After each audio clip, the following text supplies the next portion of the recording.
Anlin Show. They love their coffee, they make you smile. Come on and join and sit a while. It's the Anlin Show.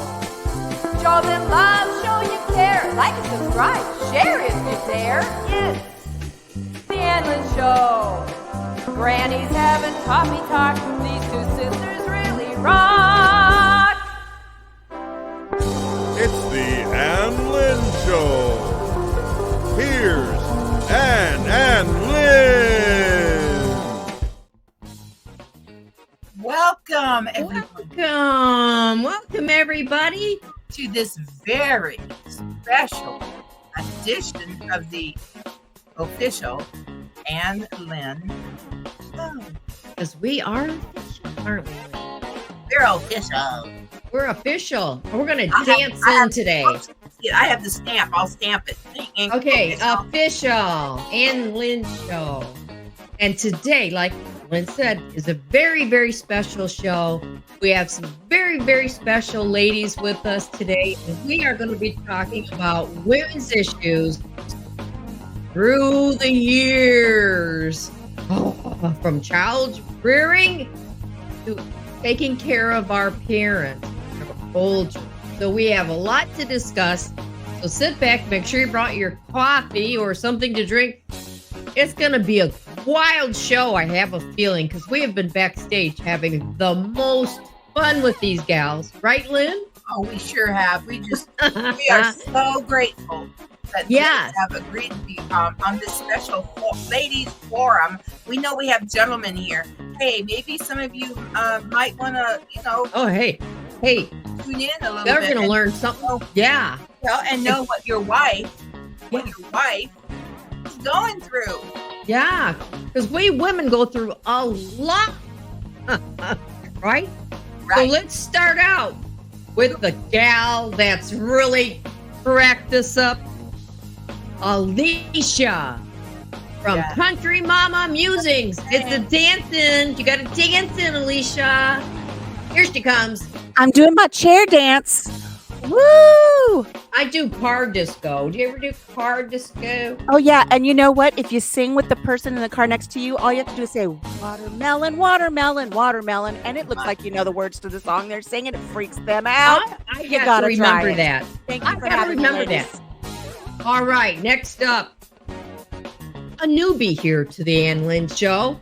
She's our niece. Her name is Miss Chelsea. Woo! Dancing, Miss Chelsea. Hello, Chelsea. So good to have you here. Next up is a lady from my wild home Who lives on an island. Woo! Everybody, welcome Melodi. And last but not least, my baby girl, Glenda from Grace and Fire is here. Woo! So we got everybody in the house. Oh, and you got me, and you got Ann. There she is. She's over there. Hello, sister. Hello, sissy. Party. Okay, guys. I know. We're just party with the ladies today. Put your dukes up there. Put your dukes up there. Oh, we have fought a lot. Let's don't fight no more. We have fought a lot in the past, especially as kids. Especially, as kids. Once we were both married. You married before I did. Actually, I did everything before you. Will that be a topic of the show today? It could be. Okay. I will say this. I was in the military and I was in the Army, and I get a phone call and out in the hallway, and they, the phone ring and they go, hey, so-and-so, you got a phone call. So I go out there and I go, hello. And Ann goes, oh, I just had my baby girl. I'm just so excited. Oh my gosh, she's what? And I'm like, oh, that's nice. Thank you. Okay, I gotta go. I didn't want to. Didn't want to hear about my babies. all my everything I had to go through to get this girl here into the world. Yeah. I thought I was going to die. It I hurt was- so bad. Yeah, but I was so dumb. I was young and dumb, and Oh, I was too. I've made up for lost time, haven't I, Glenda? Yes. Yeah, you have. You're good. Yes, you have. Mom, you're good. Wow. You're But good. you know, Well, staying on topic here. what I was going to say is, we weren't at the same place in our lives, and that's what we're going to talk about today. That's exactly right. And today, representing, I'm going to say the 20 and 30-year-olds is Chelsea. She is child rearing, aren't you? Tell us about yourself, Chelsea. Well, I have a 4-year-old and a 6-year-old and an 8-year-old. And I'm also a preschool teacher. So I have like 100, 2 and 3 and 4-year-olds. So, Wow. So you're right in the thick of the yeah. child rearing years. Yes. And Yeah. I'm crazy because for some reason I wish I could have more. But Oh. Yes. yeah. Oh. I know. I'm Well, not too sad because I thought I was done, but I regret it. So Yeah. that's okay. well, you have all them children at school, That's right. preschool, right? Yeah. My You have baby. all those children. And now I'm not going to presume I know anybody's ages except for Glenda's and Lynn's. But I think we have a good span here because Glenda's in her 40s. Do we have 50s? Woohoo! We got the 50s. We got the 60s. We got the 70s. 70s. And we were hoping to get our mom here, and she's in her 90s. Yeah. So I think we have a good span. And we've been through all this. Some of you haven't been where we've been yet, but you're gonna be. Hopefully. Oh yeah. Don't scare them, man.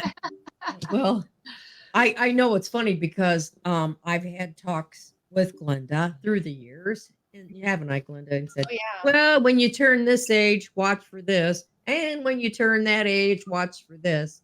But it's usually started with, Mother, I need the answers to this. Oh, I know. I did the same thing to my mom. There was stuff I went to her and I said, why didn't you tell me? She said, well, I thought you learned it in the school. I thought you knew. I thought you knew. So Everything I needed to know, I learned in the back of the bus. is that That's true. That's I didn't true. ask my mother Really? anything. I asked the girls in the back of the bus who knew a thing or two. I didn't ask my mother. I was too embarrassed. well, is there something that stands out in your minds? And this is out to everybody. Is there something that stands out that you wished your mom would have told you? Just jump in. Well, how about the basic birds and bees? Our mother did not tell us the basic birds and bees. No, because she thought we learned it at school. We had that. What grade was it when they took the girls out? Fifth grade? Fifth grade, I think. Yeah. And And you're so embarrassed back then in the day. You were so embarrassed. And it just went right over your head. This is this. And you're like, it's like watching a car wreck or something. You're just like, what? well, this is the days when the girls had to wear skirts. We were not allowed to wear slacks at school. There was dress code, and the dress code for the girls were dresses and skirts. In where we lived in Michigan, it was so cold that we could wear snow pants under our dress, but when you got to school, you had to take your snow pants off. Yeah. And I'm going to say the obvious for the 50s and the 60s and the 70s. That's a skirt with your underwear with nothing with adhesives. You had the belts that you had to Oh wear. yes. Oh, And nothing ever yes. stayed where it was supposed to stay. Are we And talking about that? yeah, the Well- belts. Well, yeah, because that's what they Oh. gave us at school. It was the It belts. hurt so bad. They did, Wow, and I don't nothing know ever about the stayed. belts. Well, it's a little garter that when it was elastic. A garter. It's around like your an- waist. It went Yeah, around a garter belt. and then there was a little tab in the front, little tab in the back. They were metal, and Yeah. you took took your your cemetery pad, and it went up like that, it and then hooked in the front and it hooked in the It back. had a little tail in the front and a Yeah, tail with in the the back, tail in and you the would back. feed it through that loop and secure it. and then it was like wearing. I've never worn a G-string, but I'm assuming it's a thong, and Yes. I don't think Okay. they're comfortable, It's right? like wearing a G-string with the Coke tabs on the cans of Coke, those little flippy tabs on each end. Yes. Extremely comfortable. Not. And And did that's how not we wore our nylons. Also, our nylons, yes. when they were silk Garter nylons, belts. and you wanted to have it was pretty cool. Fishnet. Fishnets, but if you had the thing that went up your back, the back of your leg, The seam. Theme. thank Oh, you, yeah. black seam went up the back, and then you had garter belts, and that's how you wore your nylons. So when eggs, they come in Legs. Yeah, eggs. the legs. When Yeah. they came in, that was a whole panty thing. Oh, We thought pantyhose. we thought we'd gone to the moon. Oh, Mhm. they were so nice. Yeah. And they still are. And Yeah. I know a lot of gals just don't wear them anymore, but I hope that they will make a We'll make a comeback comeback, and yeah. and Okay, and tights. if pantyhose and tights make a comeback, I just want to say I'm at the age now where I can't bend over and get my legs into them anyways. So it's a moot point. I'll just lean over, try to put my leg into a pantyhose, and end up on the floor. That's where they'll find me.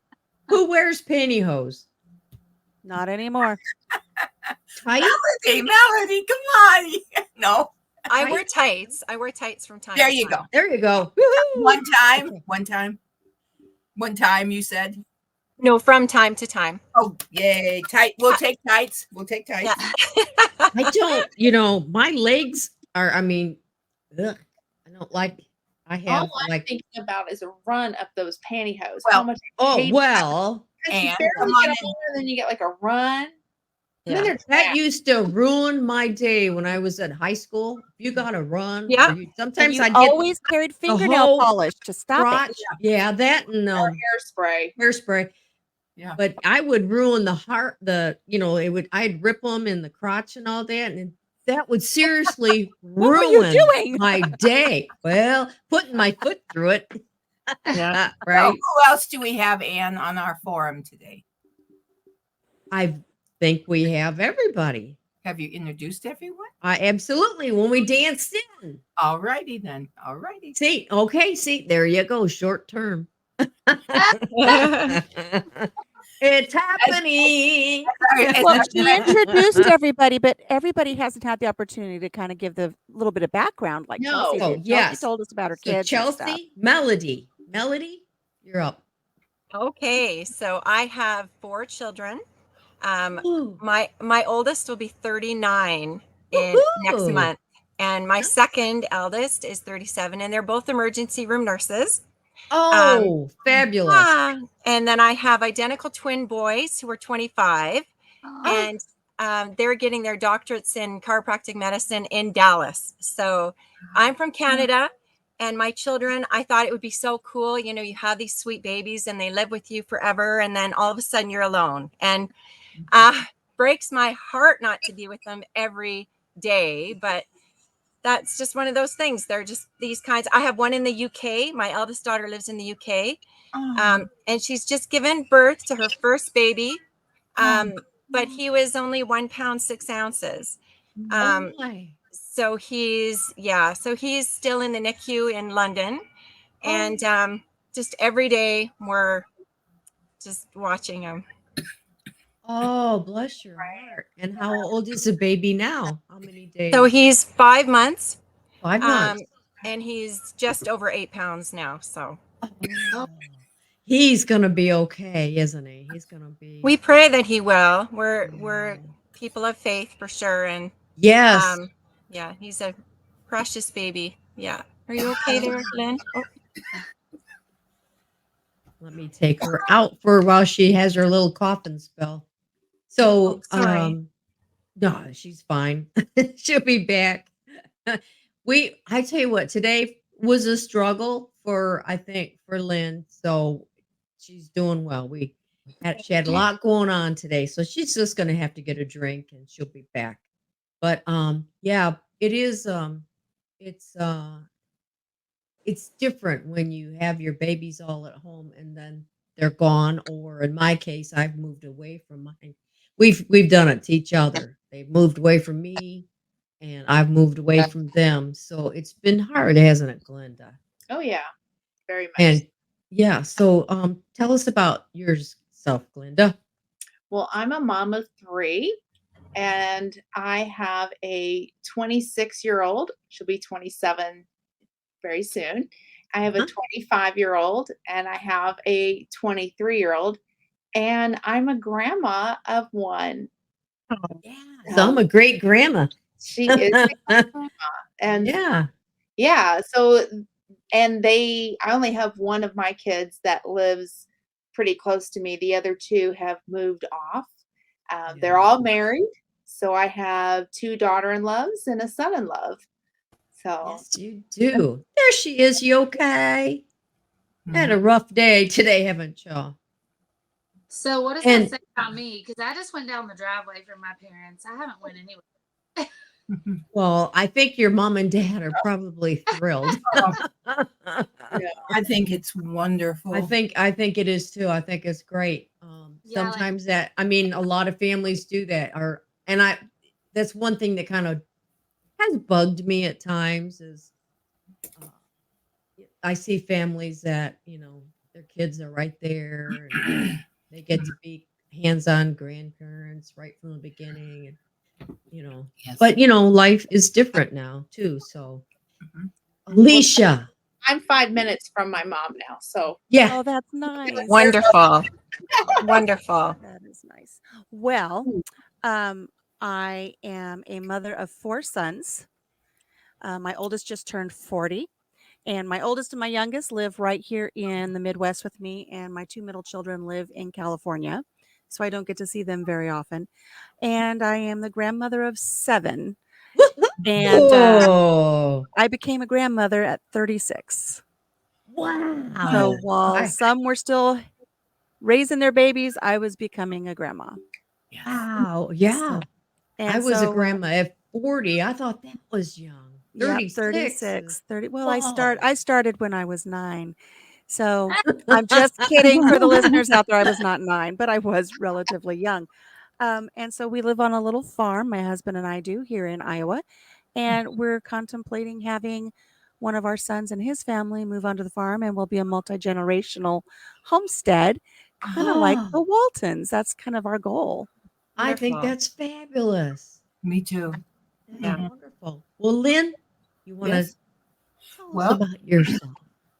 well, my husband and I have been married 46 years, and we have 2 sons. We have a 45-year-old son and a 42-year-old son, and we have 3 grandchildren. We had 2 grandchildren up until last year, and our oldest son and his wife, who have our 2 grandchildren, adopted their second son. Mm-hmm. And so it's been exciting. Nathan is just so wonderful. It's just been a blessing to have him in our home and our family. and he They looks just like them. pardon. He looks just like them. He looks just like, doesn't he? I mean, it's just like amazing, Yeah. and he loves them, and they love him, and I do not get to see them, as you all know. Well, Melody doesn't know. They live about 3 hours from us, but we don't get to see one another at all. We see each other maybe at Christmas and maybe once or twice through the year, and that's about it right now. Well, Our- thank goodness for Facebook and all the other social Oh, media. I'm not complaining. I'm blessed. I'm a blessed grandmother. I love my grandchildren. And then we have a son that is 42, and he is back in our area, and he is temporarily living with us right now. Wow. And Well, he, that happens. well, Alicia, he is looking to buy property, and he'd like us to move on that property with him. So maybe come spring, that's what we'll kind of do. I think we'll probably go not a tiny home, but like a shed type home, maybe. Mm-hmm. And so I think that's what we're gonna perhaps do. So, Chelsea, if you see any property, keep your keep your ears out for us if you don't mind. Oh yeah. Uh-huh. Closer. And I'll just say, Dave and I have 7 children. I have 3 daughters, and he has 2 of each, 2 and 2. Yep. And I have 2 daughters in this town where I'm now with Glenda. And my youngest lives here, and she has 2 And boys. I have your middle child. Yeah, and yeah. So there's Glenda, and then my youngest is not too far away. She's in the town with Lynn. Your And middle then my child, not your youngest. yeah, Middle and child. then Your middle child is with the me. middle child. The one Yeah. to go. We're auction buddies. We're auction Yeah. buddies. And then Dave has 2 kids out that way. And then the other 2, one's in North Carolina and the other is in Texas. So we have destinations to go, which is great. So we can go to Texas sometime. And how many grandchildren between the 2 of you? We just had our 15th, and we just met our newest little granddaughter. Her name is Olive. Just like a month old. We got to see her. Gals do things different now. You can't like pick them up and kiss on them and hug You them. can't. You No. can't. They're just like, you can just look at her. It's like, Just looking at them's always fun. Yeah. Yeah, looking's good. But Well, let's and then yes, and I have a great granddaughter. So yes. Yeah. So we did a 5-generational picture last Christmas. Because we have 5 living generations. So it's special.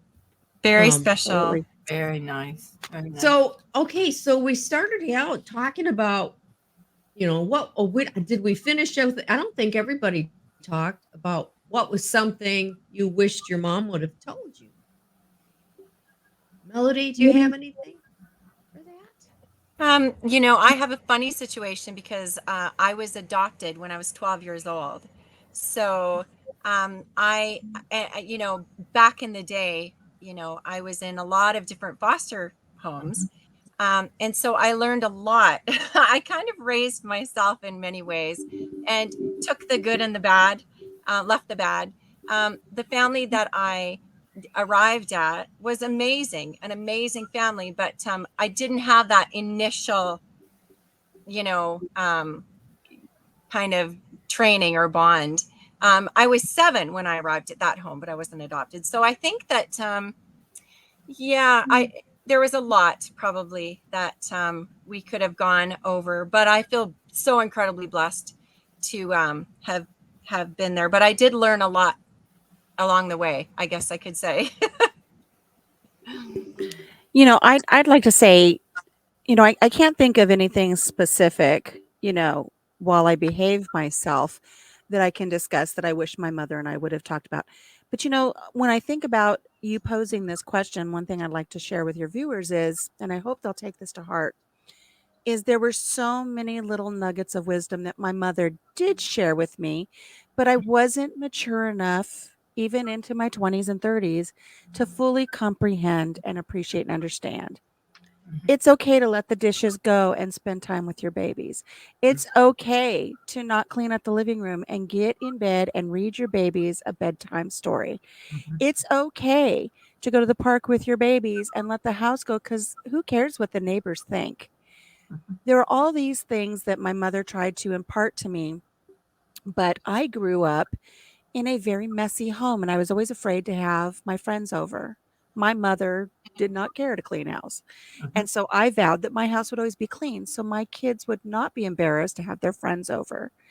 So in keeping with trying to keep the perfect home, I let so many opportunities with my little ones get away from me. And my mother would say, "You're going to regret this. You're going to regret this." And I kept saying, "Oh, no, no, no. I've got it all under control." Yeah. Now that they're grown, I would give anything to go back and not do the dishes and have an extra story time or a cuddle time or anything that I just let slip through my fingers, because it does go so quickly. You don't think so when you're a young mother and the days just melt into each other and you feel like you're never going to get a break. Mm-hmm. You think there's never an end in sight. And then all of a sudden they're gone and you realize how much you missed. If I could impart to anybody that, slow down, appreciate that those younger years because they're going to go. that is that is so true. That is Perfect. Yeah. yeah. That If is to so piggyback off true. that, I wish Grandma was here because Grandma gave me a piece of advice, and she said, "Never wish that your kids grow up. Yeah. Enjoy every stage." And that was the advice that my grandmother had given me when I had my first one. So kind of piggybacking off that one, I'm so glad I actually did, and now I'm just embracing the grandmother side of it, and just Yeah. You are. You are. yeah. You take her out with the chickens. You've got her special little booties that she can go out and she can be around everything that's on the ground. You don't have to worry about it, and she gets to pet those chickens. And And I'm okay that she makes a mess, and I'm okay that she's testing us. I'm loving it. And I've tried telling my daughter-in-law and my son, just embrace it. It same thing. It goes like that, and it's over. Yeah. well, Chelsea, don't you think since Matt, since your daughter was born, it's really gone fast, hasn't it? I mean, what Oh, matters yeah. is it's really gone fast, hasn't it? Oh, definitely. Definitely. I mean, it's just like, one minute they're in preschool and the next Yeah. minute they're in elementary school. And And I I wish think though. thing I wish my mom would have told me is not to be in such a hurry to grow up. yes, Because I was Oh, in such a hurry to grow up. I don't think I was a kid long enough. I started babysitting and just wanted to be an adult so fast. yes, And that's what I tell my nieces that are older. I tell them just enjoy, like, be in school. They complain about school, and I'm like, trust me, school is so good. Love yes. school because it's so much better than bills, and just Oh, don't. I want to go back for nap time and playtime and Yes. Oh, yeah. coloring. I mean, Yeah. look at now we have, as older adults, we love taking naps. We love having our Yes. snacky snacks. Yes. We love having our little wine juice boxes. And we love color time. They make adult coloring books. I mean, there's a reason we've missed part of our childhood because, like you said, Chelsea, we're in such a hurry to grow up. And Yes. I remember when I was a young teenager, John Cougar Mellencamp came out with the song Jack and Diane, little ditty about Jack and Diane. Yeah. And my favorite part of that song was hold on to 16 as long as you can. Changes come around real soon, make us women and men. And I thought 16 will never get here fast enough. Oh, yeah. Ever, ever, ever, ever. And then all of a sudden it's like, where'd it go? It passed me by. And I'd love to go back and live those years again, but you can't. I think sometimes that's why I'm a goofy older person because I'm reliving that part of my childhood. I know. Or you never had that, and so you're just goofy. I'm just goofy. I've You're always just been goofy. Do me a favor, Anne. Yes. Text my husband and tell them to turn the television down, please.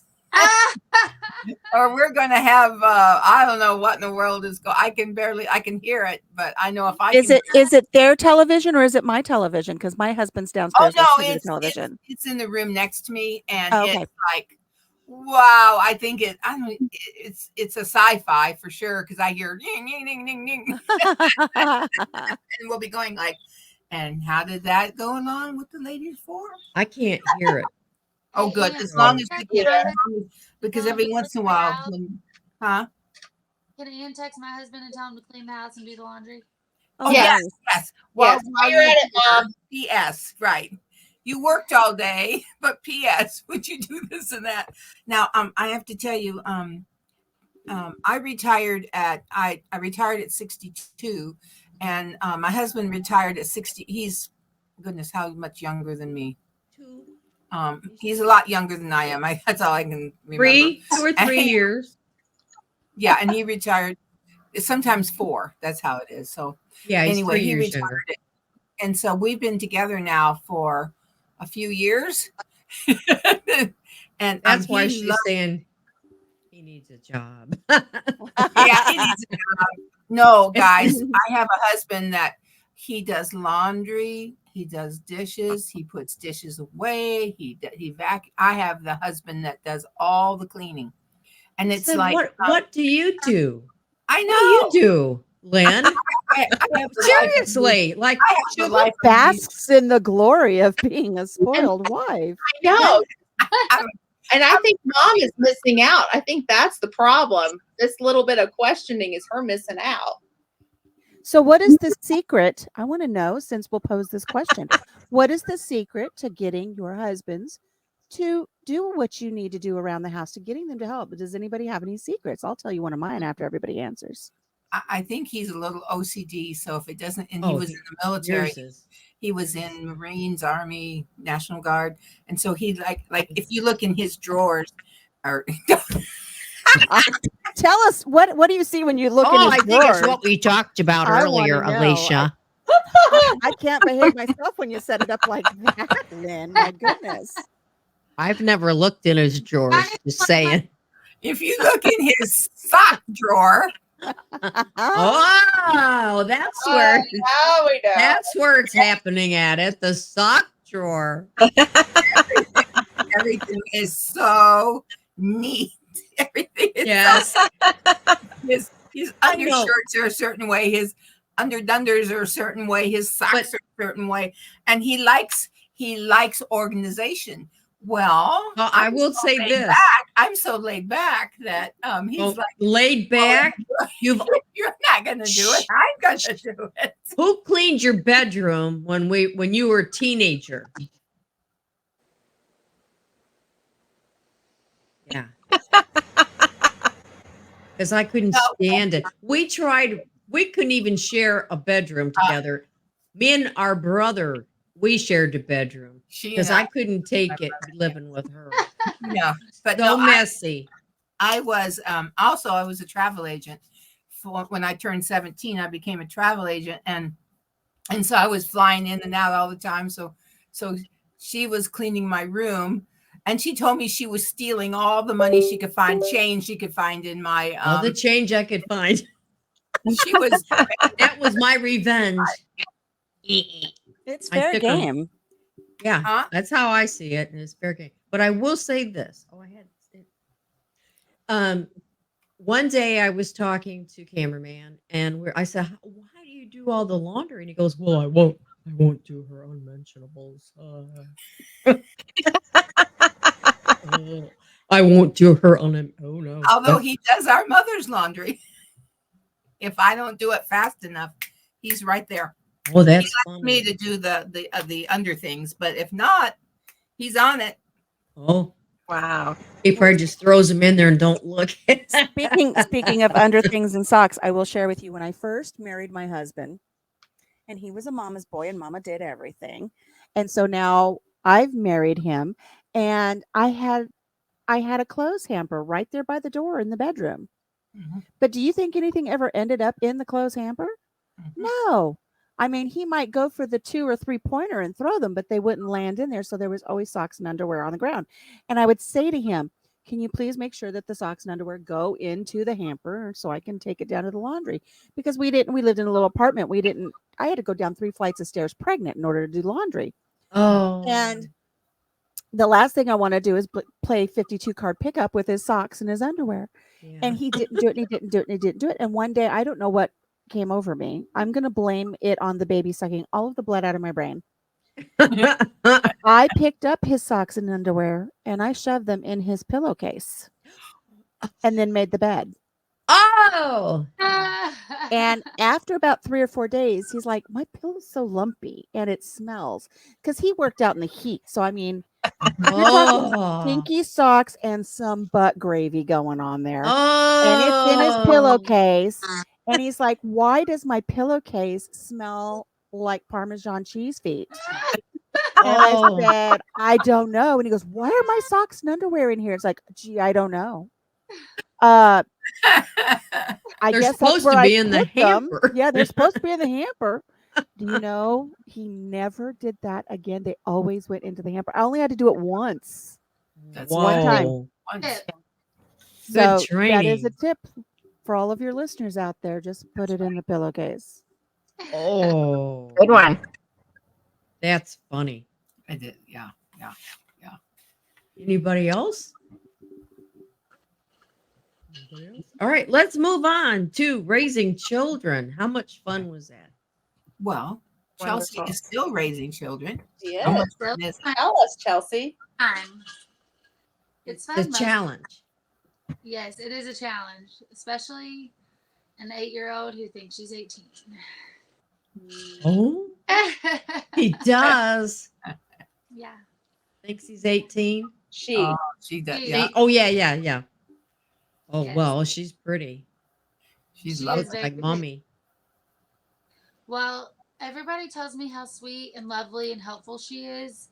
So Mhm. as long as she's doing that when she's not at home, I guess I'm doing something right. But You are. You How are. old is she?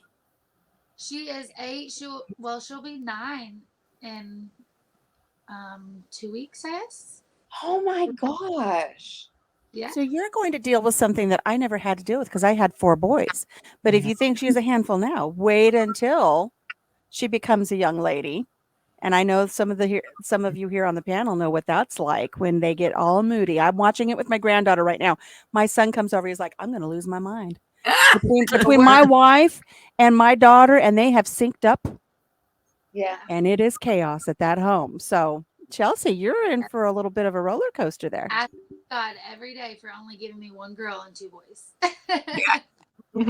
And your boys are the sweetest. They are Yes, all they boys. are.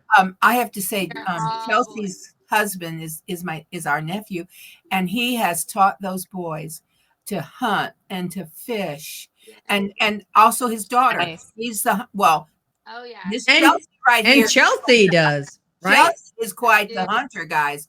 I mean, Yeah. she can put a guy to shame. I'm telling you. Can. Some Back of the up, boys. she's bagged some good deer.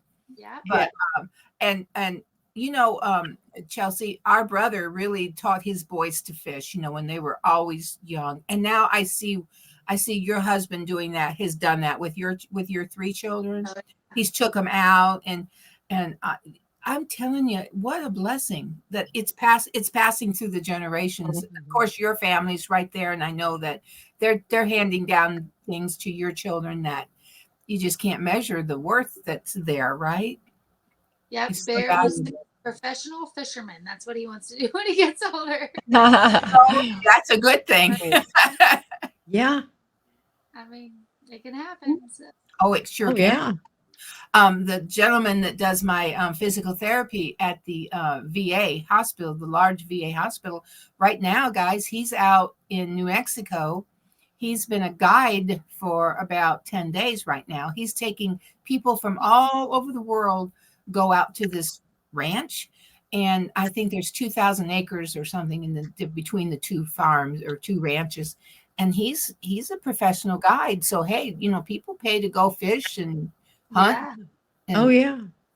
this young Well- guy's in demand. Yes. We were supposed to take a Disney trip, and I convinced them to not go to Disney, and instead we're going to go to Florida and go on fishing trips. Because I know they enjoy that so much more than going to Disney and walking all that time. And I just really don't think they would enjoy it as much as they would going fishing. And they love watching YouTube. There's a couple YouTubers that go fishing. That's what they like to watch. So So do I. that's what they watch all the time. Melody, what do you all do up that way? What do we do? Uh-huh.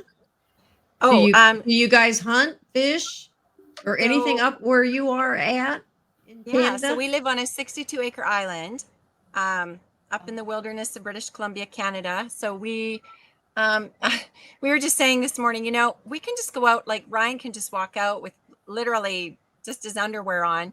I mean, maybe we'll see a moose or a muskrat, but there's no worries. We don't have any worries. Are you the so only 2 people on that island? Oh, yes. We own Private this island. So we don't have Oh my neighbors. God. There's nobody here. So, okay, That is I'm gonna. In the dream. Just saying. She's living the dream. Melody is living the Yeah. dream. Absolutely.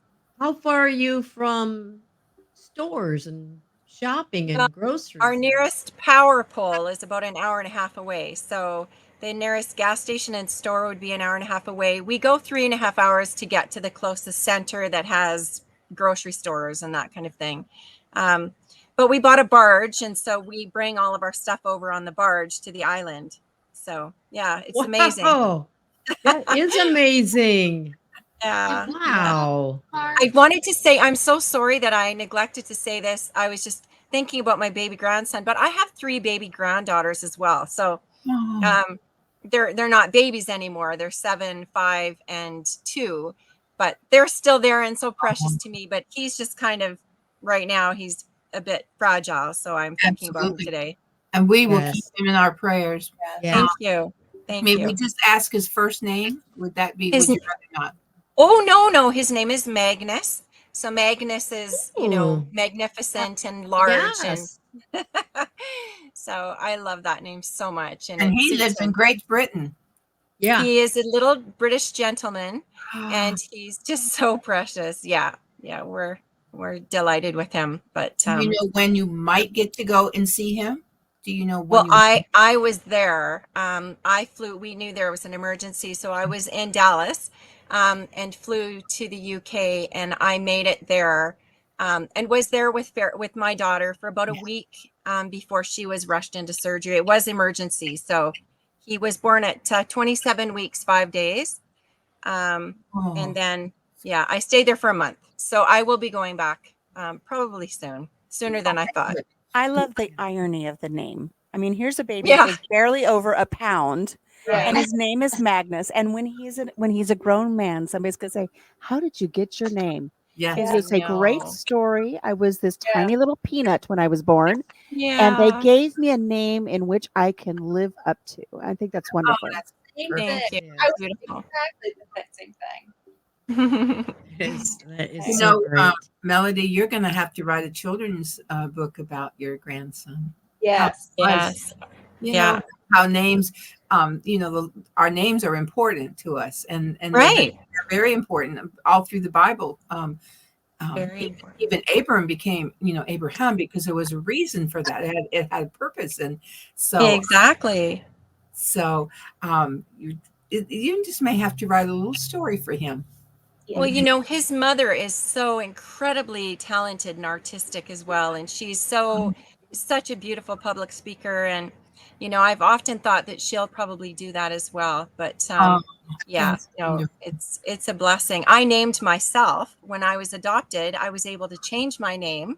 Yes. So I did. I looked through baby books for weeks, and I came up with ones. My mother said, no, you just can't do that. I've got to save you from that one. So Carmela, no, she didn't like that. So I eventually came to the name that I had, and I went to school the day I was adopted, and I told everybody what my new name was. And Burton from the back of the class yelled, "Hey, Melody!" And my heart just broke. I was like, "Oh no, he Oh, made fun of my new name." But it's okay. We're good friends today, and he's never done that again. It was just the one time. our grandson also, when my son and his wife became foster parents, thank you, Lord, foster parents, they had he is one of, there were 6 children in the home that were taken out, and they had him, and they had one of his sisters, but she didn't like the structure of the home, and they're a Christian family, and she just didn't want to go. She was just old enough not to want to go along with it, so she actually went back. I'm not sure, but she's with another family now. But when he did, right, he changed his name. Yes, he did. He chose his name. He Yeah. chose it. Lovely. And then we went for his adoption before he had a judge that was a woman judge, and she had him, and she had the other 2 grandchildren come up and do the gavel. When it was all finalized, they all hit the gavel, and he was welcome. And I think at his adoption there were about 40 or 50 people there. There were people in the social end of it that were there because they were so happy that he found a family.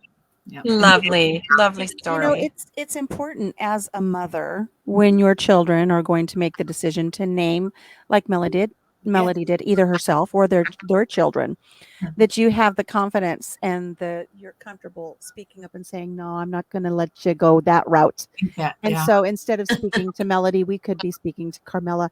But I know. Yeah. my oldest son was expecting his second daughter, and they had shared with us the name that they had chosen, and I just how do I breach this topic and let them know that we need to come up with a different name?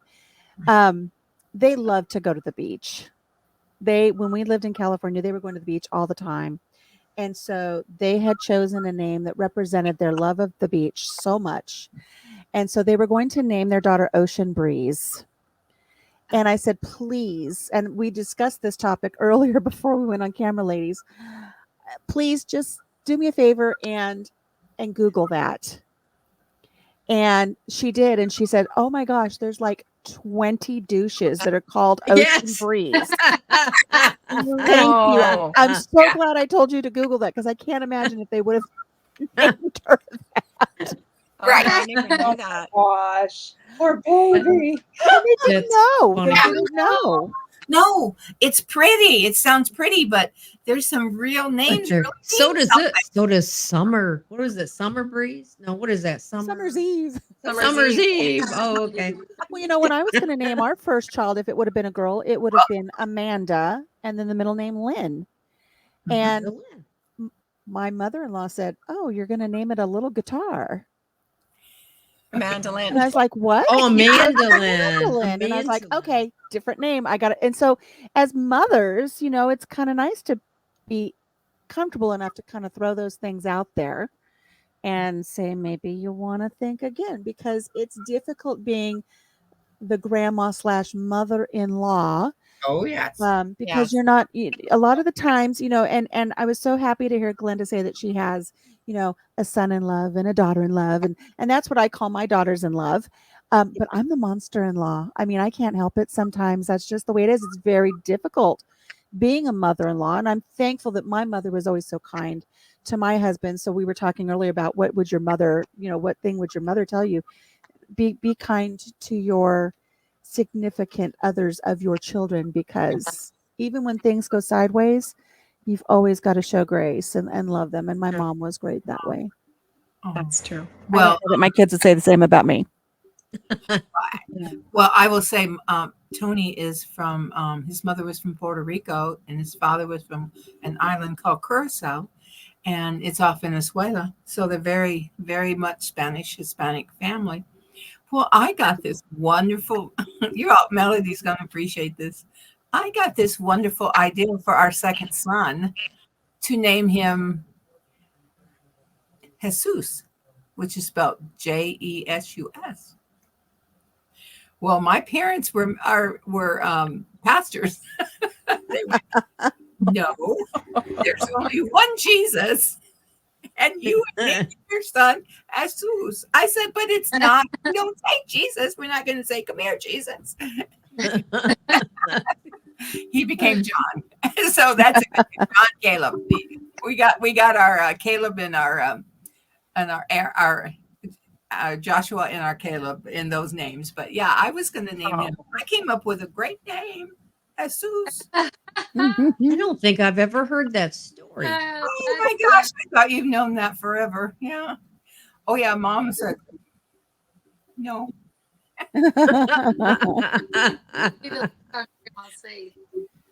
My name was actually Iris. So I thought, oh my word.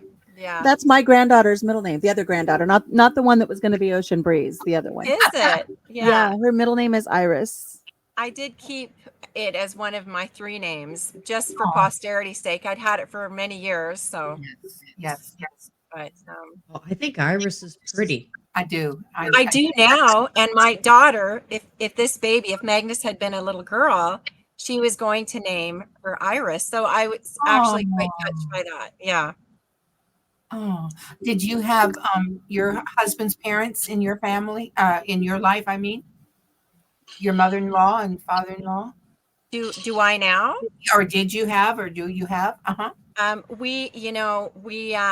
My husband Ryan, who we have this island together, he is completely estranged from his parents. Completely, Oh, has not seen them or spoken with them at all. So okay. yeah, Well, these that things that happen. know? Yeah, no, but it's. I mean, it's kind of a blessing for me. But it's just one of those things. A difficult mother. So that can happen very much so. When my yeah. mother-in-law, being Spanish, she came to visit when I had our our second son, and she came and she got in my kitchen. Well, ladies, do you know that mother-in-laws aren't allowed in the kitchen? Don't you? Shouldn't be. No. Well, so I go in and I call our mother up and I'm like, Mom, she's in my kitchen. I was so mad. I was so upset.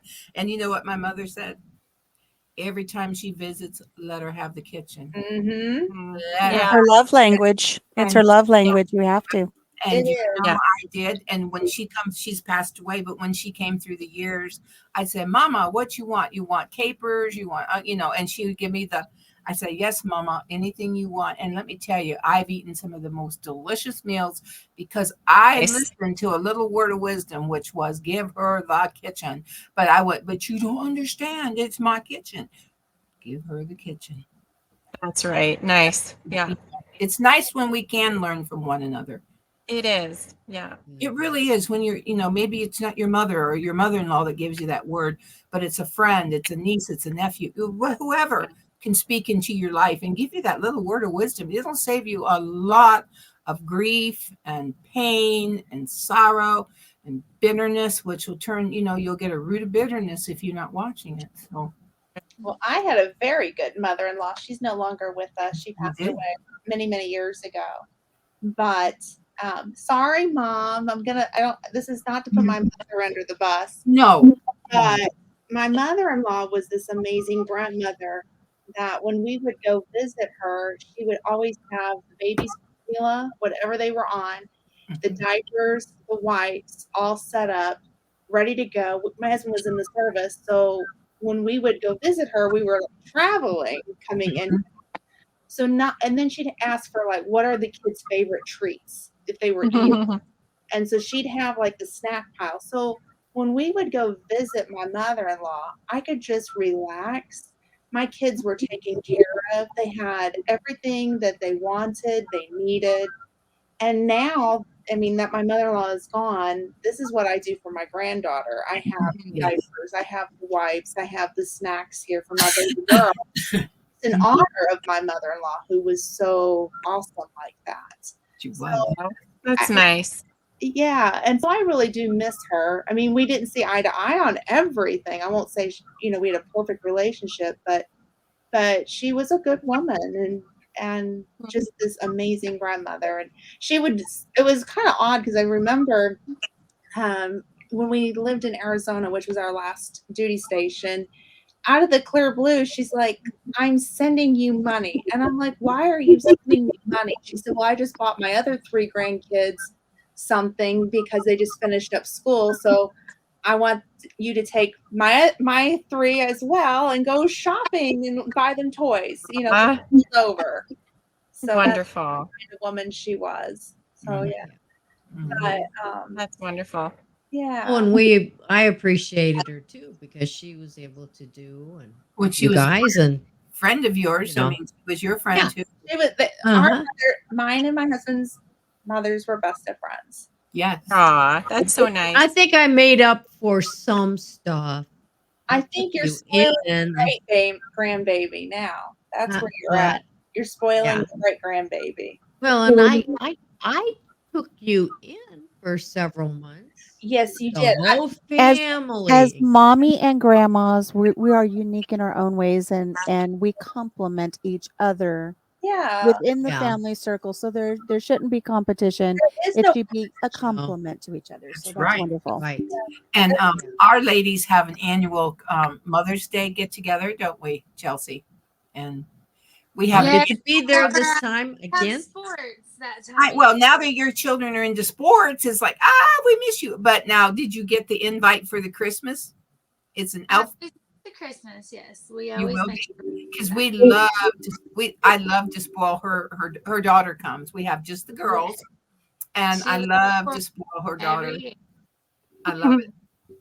I always say, what does she like? And she likes, this and that and this. So I'll get my list this year. But yeah, it's good to be together. It's good for women to be together, isn't it? You want to know what she loves right now? What does she love right now? So she is in love with Dolly Parton. Oh, the Dolly has got so much merchandise right now. Woo-hoo. I know, and I love it because she has an old soul, and I'm like, oh, thank God it's Dolly and not Taylor Swift. Right. Amen, sister. Amen. So I'm just going to share this too, kind of a unique fact about Chelsea and I. So Chelsea, okay, so I'm the oldest grandchild in our family, and Chelsea married the youngest grandchild in our family, right? Yeah. So the oldest and the youngest have something in common.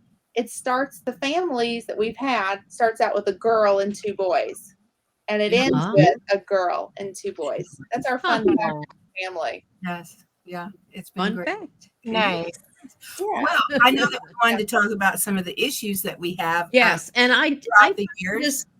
found this little story, and I will give the lady credits on the last slide. I have this slideshow, and we're not gonna go through all of this, but I just thought it had a lot of interesting things to talk about. The 15 hardest parts about getting older that no one ever talks about. Yes. And it says getting older is something we all go through, but there are parts that we don't talk about, from how our bodies change to the feelings we experience. These honest stories give us a peek into what it's really like. And I think we have some honest stories here. So we could say some stuff. There is a lot of stuff. There's this challenge of rebuilding social circles. And I think that can apply to anybody as we get older and our situations change, from raising little kids, having our families, and then when they leave home, and then moving, because I know a lot of us here, we've moved a lot of different places, and you've had to rebuild those social circles. And then as we get older, the fearing being irrelevant. I think that can come across. What am I going to do now? Right. The stranger in the mirror. That's got me right now, because inside, I'm 66, so I'll be 67 next month. So inside, though, I still feel 16. Yeah. And so that stranger in the mirror, sometimes, I'll look at myself and it's like, I don't know how I got this way, the empty nest syndrome. Chelsea, you haven't got there yet, but the loss of independence. I mean, I think mom is there. Would you say, Lynn? I would say yes, mother's. I would say that. The loneliness, the physical changes, the cycle of mistakes, unfulfilled desires. Have any of you experienced that yet? I would say that's a regret. I wished I would have did this. Well, I think it's like you brought that up earlier. Stop, smell the roses with your children. Read them. Alicia brought that up. Yeah. Right. Okay. How about the bathroom emergencies? Woo! Yeah. The changing world, the way the world is changing. Yes. The unexpected weight gain. The pain of activity. Going to the gym is horrible.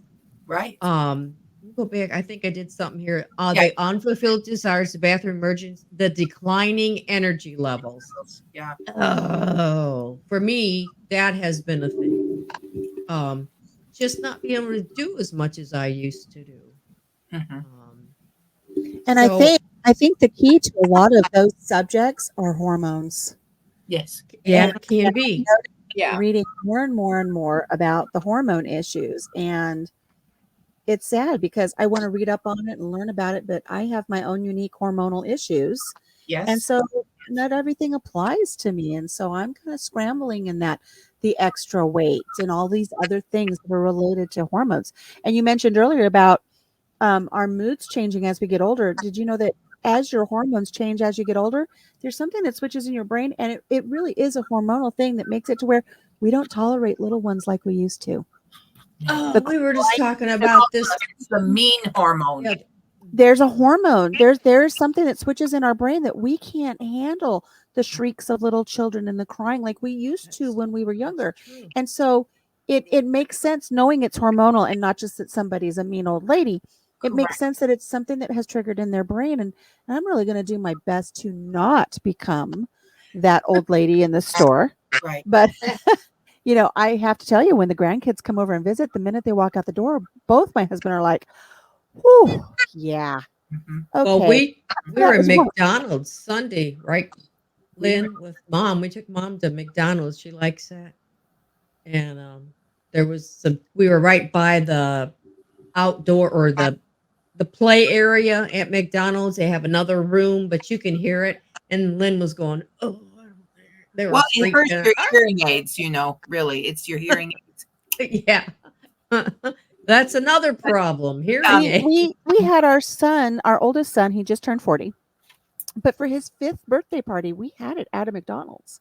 Oh, sure. And I don't remember a lot about that party, but I do remember an older woman coming up to me and just ripping me up one side and down the other about those Oh. children and why didn't I take them somewhere else? It's like, lady, you're at McDonald's and you chose to come into the play area to eat your lunch where there's a birthday party happening. Why is this my fault? Right. And Right. so I don't want to be that person. No, and it's Right. the filter. As we age, if we lose the filter, is what it is, and that's why people say, "I'm just going to," they just tell you what's on their mind, and it's usually bad at that age. Well, if I become that lady, I'll say what's on my mind, but then I'm also going to demand a piece of cake. So I want a I'm piece of cake. I'm getting the birthday cake out of the deal. Just saying. Just saying. Dave's mom lived with us about for 4 years, and we were making a move to Wisconsin, and she didn't want to go with us. So I said, well, we'll find a house that'll work. It'll be okay, because we really got along fine. But she said, no, it's just too cold for me. So she didn't go with us. Mhm. But that last year that she was with us, she was going through some changes. Mhm. Yes. She was having issues, starting to have some issues. And we went to Dairy Queen one time. She loved to go out to eat. She was a very elegant, Mhm. fancy, foo-foo-y kind of a lady. When she always went to the beauty shop. Every Friday she went to the beauty shop, got her hair done.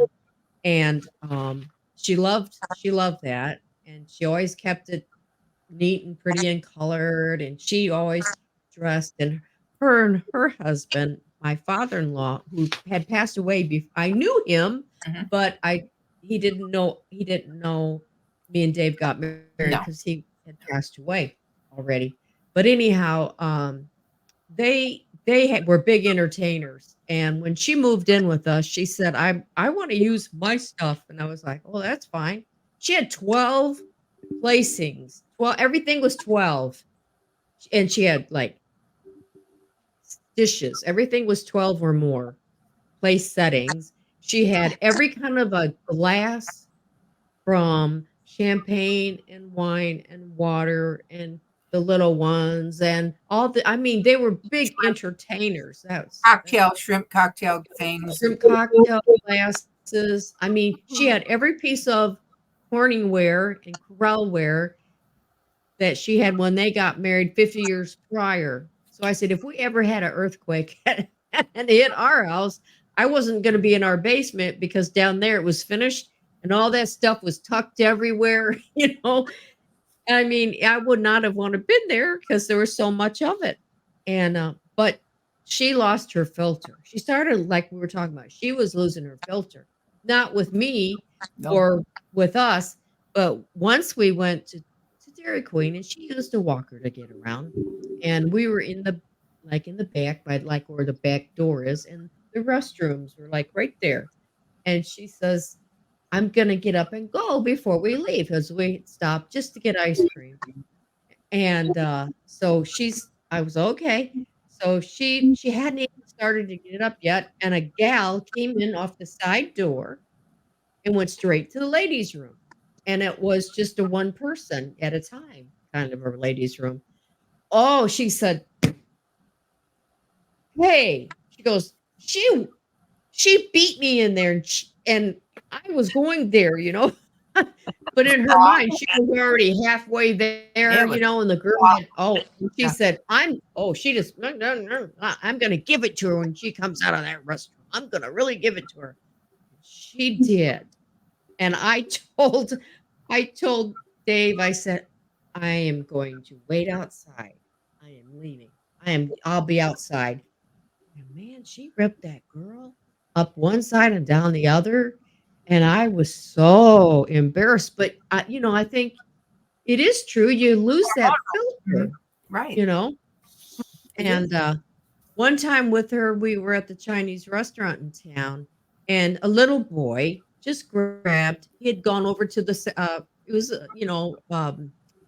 buffet style, and he had brought back one of the spoons from the buffet, and he was showing his mom, and she went, "Well, that little took that spoon off that." I mean, it was like everybody heard her.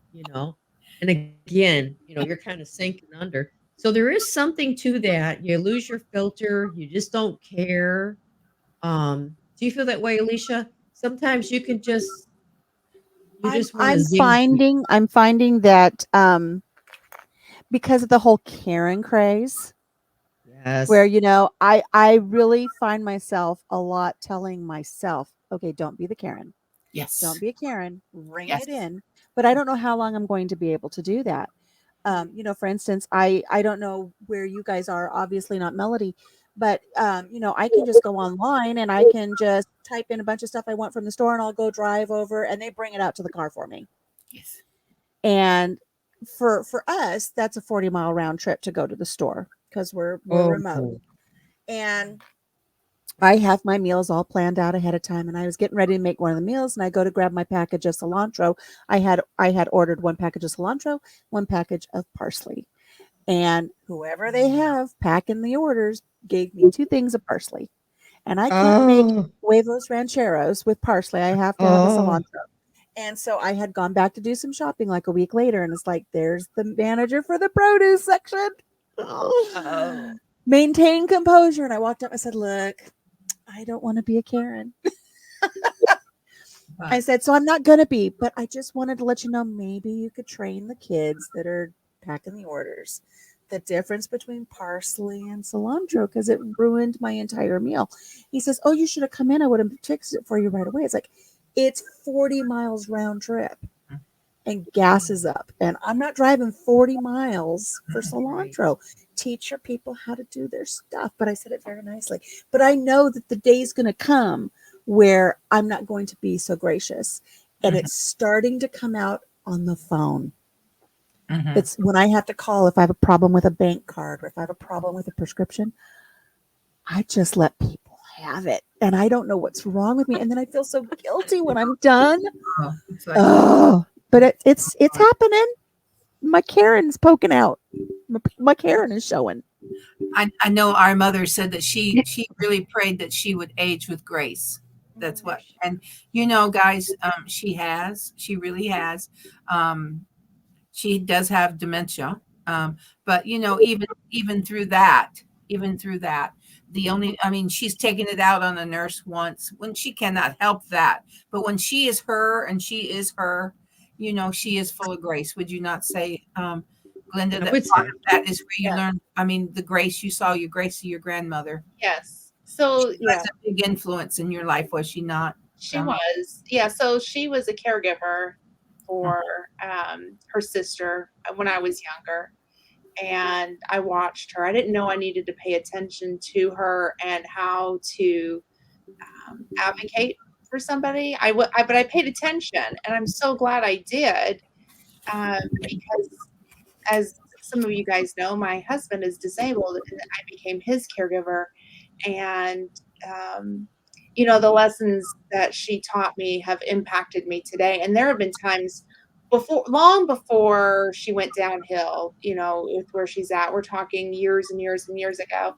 There was a time that she called me, and she said, and I'd be blunt, I didn't think I could stay married.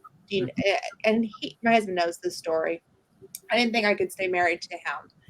And he was in the hospital at his lowest of lows, and I was packing our stuff up. I was getting the kids' birth certificates, getting passports, getting the marriage license. I was literally doing this when, out of the clear blue, my grandmother called me. And she said, "I don't know why I need to call you." And she said, "But I just want you to know I'm thinking of you, and I've been praying for you." And I said, "Well, I'll be home soon." I'm packing up. We were in Arizona. I'm coming home. And she said, "No, you're not. You're going to stay there." And she gave me some very sound advice Wow. of how to be a caregiver and how to advocate. And, when I did move back to the area, and she hadn't, with her mental health or mental, dementia, gone downhill, she and I had some very private conversations that I'll hold very close and dear to my heart that I will never share. But I mean, what an inspiration of a woman, just to tuck me under her wings. And kind of with that Karen thing, Alicia, I'll be honest with you this morning. I may have gone off, and I did yesterday, and I am not sorry. But And Lynn, I think you're not sorry, but after it does eat at you a little bit. Like, am I becoming that person? No, didn't do it, huh? No, I am not there. I got somebody fired, and I'm okay with that. Lynn's Karen comes out from time to time, mostly when she's driving. I think of myself as a very, very, very good driver. But if somebody has such a hearty laugh over that one, if somebody gets in her way, oh wait, I'm sorry, I didn't do that. Or does something wrong, or looks at you wrong, sometimes you're like, I'm good enough. I'll show them. I'm get that close to them. Yeah, all they got to do is hit that brake, and you'll rear end them, and it'll be your fault. Just stay away. But Alicia, you talked about the hormones and how, anyway, about it's not a one fits all when you go to get your blood work and find out what you need. It's not a one. I had to really. Right. I've never been upset. I don't think I've ever been upset with the VA. Never. Have I, Glenda? Never. No, I sit back and I'm like, we have two totally different worlds. We have two different worlds. If you have a wounded warrior, and you have us, it's like we're not even speaking about the same people. Okay, it's just that it's night and day. The care that the advocacy that Glenda has to do for her husband is enough to wear out a 20-year-old who's in the best of health. Let alone Glenda. That's why I said I don't care. I had to do what I had to do yesterday. But just like you said, but I had to go back today. I went Monday and I got an antibiotic for diverticulitis. And it's not working. It's not. My brother went, "That's not what we get for it." So I went back and I actually saw the doctor, and they made me go back through the ER. And I had to advocate. I almost cried, but I said, "Look, I'm not being mean. I'm trying not to be upset here, and I sure am not mad. But I need a different antibiotic. This is what I need." And I finally, God's grace, opened up a nurse practice. The doctor told me. He said, "Now get this guy. This is true." He said, "Well, we don't even need to send you home with an antibiotic for diverticulitis." Okay, I'll just go home and die, because that's basically your intestines will explode. And so anyway, but God brought me in a nurse practitioner, and she was like, I got you. He said the reason that he didn't give me the 2 antibiotics that I needed is that, I guess at my age, I guess I wouldn't be able to take 2 antibiotics a day. No, because you were going to forget to take them. I was going to forget to take Yeah. Cipro and Flagyl. What? Yeah, Well, that's what the doctor said. Antibiotics are the worst. I have never. He was, and I may have to see him some other time. And now I know him, and I will be kind to him. I will not be a Karen to him. But boy, I've never had that experience. Wow. I had to advocate for myself. This is what I need. And this is where I'm going to jump up on my soapbox. This is where I'm going to jump up on my soapbox, ladies. And you knew this was coming. We're discussing hormones. We're Yes. discussing about doctors not paying attention to your needs and having to be an advocate for yourself. And some of you know, some of you don't. But at the age of 48, I was diagnosed with ovarian cancer. And being diagnosed with ovarian cancer, first of all, they didn't really pay attention to me when I first went into the emergency room. It took several tests before somebody finally said, let's get some pain meds on board. But, this is something that we as women, since this is a woman's forum, we need to pay attention to. We need to be aware of. I wasn't aware of it when I was diagnosed, but it's overlooked so many times by doctors, just like what Lynn was dealing with. They don't necessarily pay attention to what is going on, or you get, the short man syndrome where they know everything. And when I was first diagnosed, I joined all kinds of support groups online. And I can tell you, out of the hundreds of women that I have met that have been diagnosed with ovarian cancer, there are only 3 left. It's a terrible disease. And part of the problem is they're diagnosed so late in the game because the doctors don't listen. And you have to be your own advocate. So what I want to say about this is when you are in child rearing years, you go in every year for your yearly exam with your OBGYN. Yes. But then when we get into these older years where we're not of childbearing age anymore, we don't go in for those exams very often anymore. You might get a doctor who'll say, let's make sure we get a PAP, but you really don't get exams that much anymore. And I really want the women who are listening to your show, and not just the women, the men, because this is going to involve their mothers, their sisters, their daughters, their wives. It's important for everyone. Get those exams. And if you feel there's something wrong, you have to advocate for yourself to the doctor, say something doesn't feel right, and get those exams. And I'm talking about a full pelvic exam or blood work or anything, because like I said, by the time somebody pays attention, it's often stage 4 and it's too late. One of the reasons for that is because the symptoms mimic things that we as women go through all the time. Mm-hmm. You're tired and you're kind of fatigued. You're peeing all the time. You're cramping. You're having trouble going to the bathroom. You're bloated. I mean, we deal with this as women all the time. But if you find that it's something that's abnormal for you, and you find that something's lasting more than 2 weeks, see your doctor. Push for some studies. Push for the blood work. Push for that pelvic exam, because you don't want it to get to those later stages when nobody's listening. And I have actually met women who were diagnosed at the age of 23, and the doctor kept saying, you just need to lose weight. You need to work on your core. You need to do this. You need to do that. And they had a tumor growing in their belly and nobody listened. So, this is my soapbox as a survivor of ovarian cancer. I jump on it every once in a while. And I would like to encourage women of all ages, make sure you see a gynecologist, get those exams, make sure they feel for your ovaries to make sure that they are of the appropriate size. They're about the size of an almond. And I'll segue into another thing. There are times where, I have an ovarian cancer awareness tattoo on my arm. Nobody can see it. But sometimes it strikes up conversations. People will say, oh, I really like your tattoo. And I'll say, oh, thank you. I'm an ovarian cancer survivor. And they'll say, oh, I don't have to worry about that. And I'm like, really? Oh, I had a hysterectomy. I had everything taken out. And it's like, you realize Mayo Clinic has proven you can still get ovarian cancer even after your ovaries have been removed. And they look at me like I'm stupid. They look at me like I'm a liar. And it's like, oh, really, truly, you can. They're like, no, I had them taken out. I don't have to listen to you. And some women actually get very mad. There's a fly bugging me. Louis is showing up. I don't know who invited him. Get out of here, Louis. When you are in utero and you're forming inside of your mother, your internal reproductive organs are formed from the tissue in the peritoneal cavity. So even after the ovaries are gone, it's the same tissue.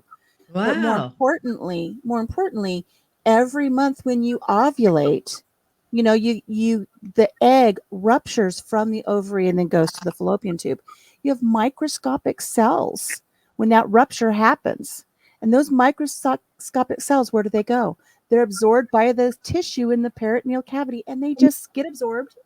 And 20 years from then, it could turn into something where you start developing cells and it turns into a cancer.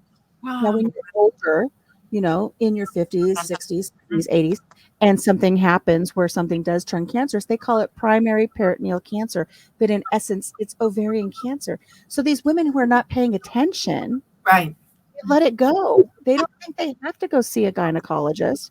And by then they're stage 4 and it's too late. It's gone to their lungs. It's gone to their bones. It's gone to their brain. So I get on this soapbox every once in a while because I like to advocate for women to, watch for the bloating, the frequent urination. You're not able to eat. You eat very little and you feel full because there's pressure in your belly and you can't. These are all things I had. I had every symptom. And I went months not even knowing. And my brother's a doctor. Oh, wow. And That is wonderful. So Wonderful. I Yeah. challenge everyone listening to Yeah. your show, whether it's, today or on a replay or anything, know about your women's health care. Know about this for not only yourself, but your daughters, your mothers, your sisters, and make sure you follow through because you start realizing how many women are affected by this. This is the second most killer of women Yes. in the realm of reproductive health. So please make sure you do that. And now I'm going to jump off of my soapbox because Well, I'm normally not that serious. Thank you for Thank you for bringing that up. Thank you. Yeah. And the other thing is yearly mammograms or however often you are to do. Yeah. I did forget to mention, if you have a history of breast cancer in your family, you are more than double the risk for ovarian cancer and vice versa. They are sister cancers. Where one likes to go, the other one likes to hang out. So you have to be aware of that. Okay. And something mean, I'm just going to say it. I'll be 72 next month. And I think when I was 70, I've always been sensitive skin. I've been married 46 years, but I don't wear a ring. I don't wear jewelry. Special occasion, I can wear it for a short time. Like when you are very, yeah, when you're allergic. got married, I have a ring that I'll put on just, in public with my husband, right? But as soon as I'm out, everything comes off. But having said that, I have to be so careful what I put on my skin. So whenever I used something wrong or whatever it was happening, I was getting a sensation in the lower region that was like burning and like, oh my goodness. So anyway, the VA said, hey, you need to go see an OBGYN. And I'm like, hey, I've had a hysterectomy. My ovaries are gone. They just shriveled up and they've been gone for, 15, 20 years. Right. But anyway, I went and I saw her and she said, lo and behold, guess what? There's another condition, even after, you're older woman and you have a condition down there. And that condition, it's the thinning skin because I have thin skin now. And as it gets irritated, you can have skin cancer down there, ladies. Skin cancer down there. And I went like, my mind was blown. I mean, it didn't happen a whole lot, but that was one day so I go back like every 6 months I'll go back pretty soon. And she checks me and she thought she was going to have to do a biopsy to make sure I did not already have skin cancer in that area down there.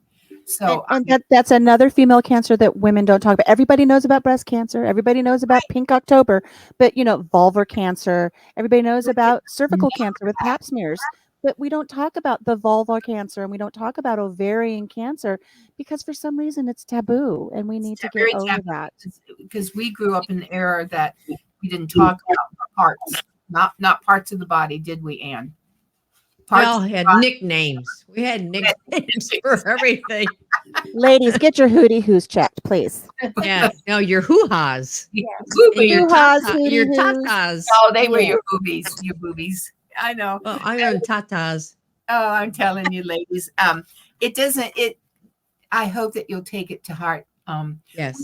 We know that it's just something we need to do to keep mentally healthy, keep physically healthy, do your part, and do what you can do, and God will do the rest. But He expects us. He's given us ability to think. He's given us His wisdom. If you don't have wisdom, ask Him.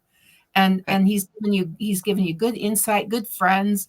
Listen to your family and friends. Just don't think, well, I'm over the hill and that's all there is to it. There's ways of going over the hill, and there's ways you're not going to like going over the hill. And if you're embarrassed to go to those appointments, have fun with it. When you're done and you're leaving, push your belly out just a little bit and say, wow, I can't believe this little stranger's going to be here in 4 months, and have everybody look at you cross-eyed, because and you know what? If you have to do it scared, do it scared. I think fear for all of us, fear is one of the biggest things that holds us back. I'm afraid to go to the doctor. I'm afraid of what they're going to say. I'm afraid. Guys, you gotta do it. Do it afraid. Well, let me share this one. So I'm going to drop a bomb, but it's okay. Mom knows, and Aunt Lynn knows, because at the time that this is going to be dropped, I finally said yes to having a heart procedure.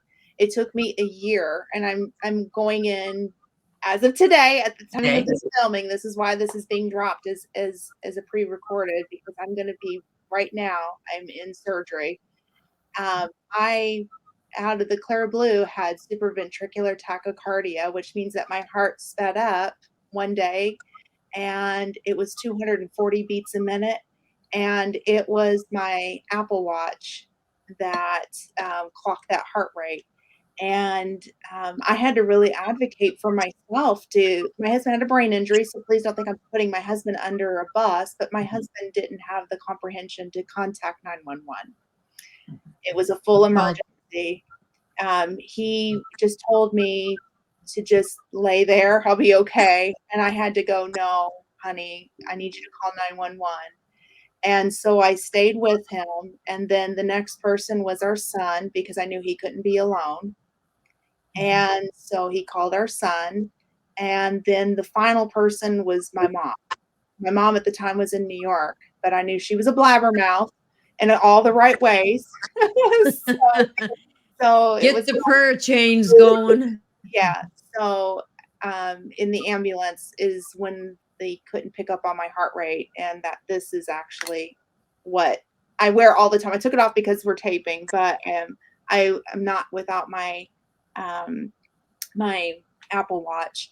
But to be honest with you, I went in and I had a couple of opinions. I went and saw the plumber, and the plumber said my heart is fine.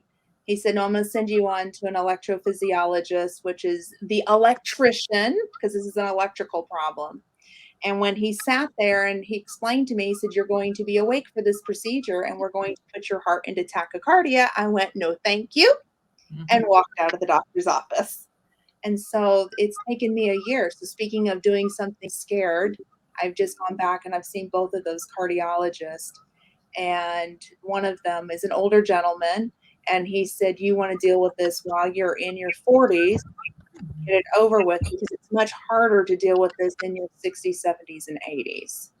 So that is where I'm currently at. If you guys are watching, just say a prayer, but that's where I'm currently at as this is being dropped. I'm taking care of my SVT. They're going ahead, they're doing an EP study, and so I'm doing that scared. I'm doing it for the family and for my health, and just putting myself first. So yeah. And as women, we don't do that often enough. We need to put ourselves first. Yeah. I mean, it's really true what the airlines, when the gal goes down or fella goes down, and they tell you, look this way and put the mask on yourself first. And we want to, we want to go, no, put it on our baby first, but you really have to put it on yourself first. So you have to take care of yourself so you can take care of them. What's funny is that's the one thing when in my caregiver community, that's the very first thing I tell people is to put your oxygen mask on first before you take care of your warrior. And that's not something I did with this SVT. Now I did do it. I had chondrosarcoma. And Alicia, I don't have a tattoo, but I have a gorgeous scar. Nice. See, gorgeous. I could share you my scar. We could compare scars, but this is PG Yes. rated show, so we won't go there.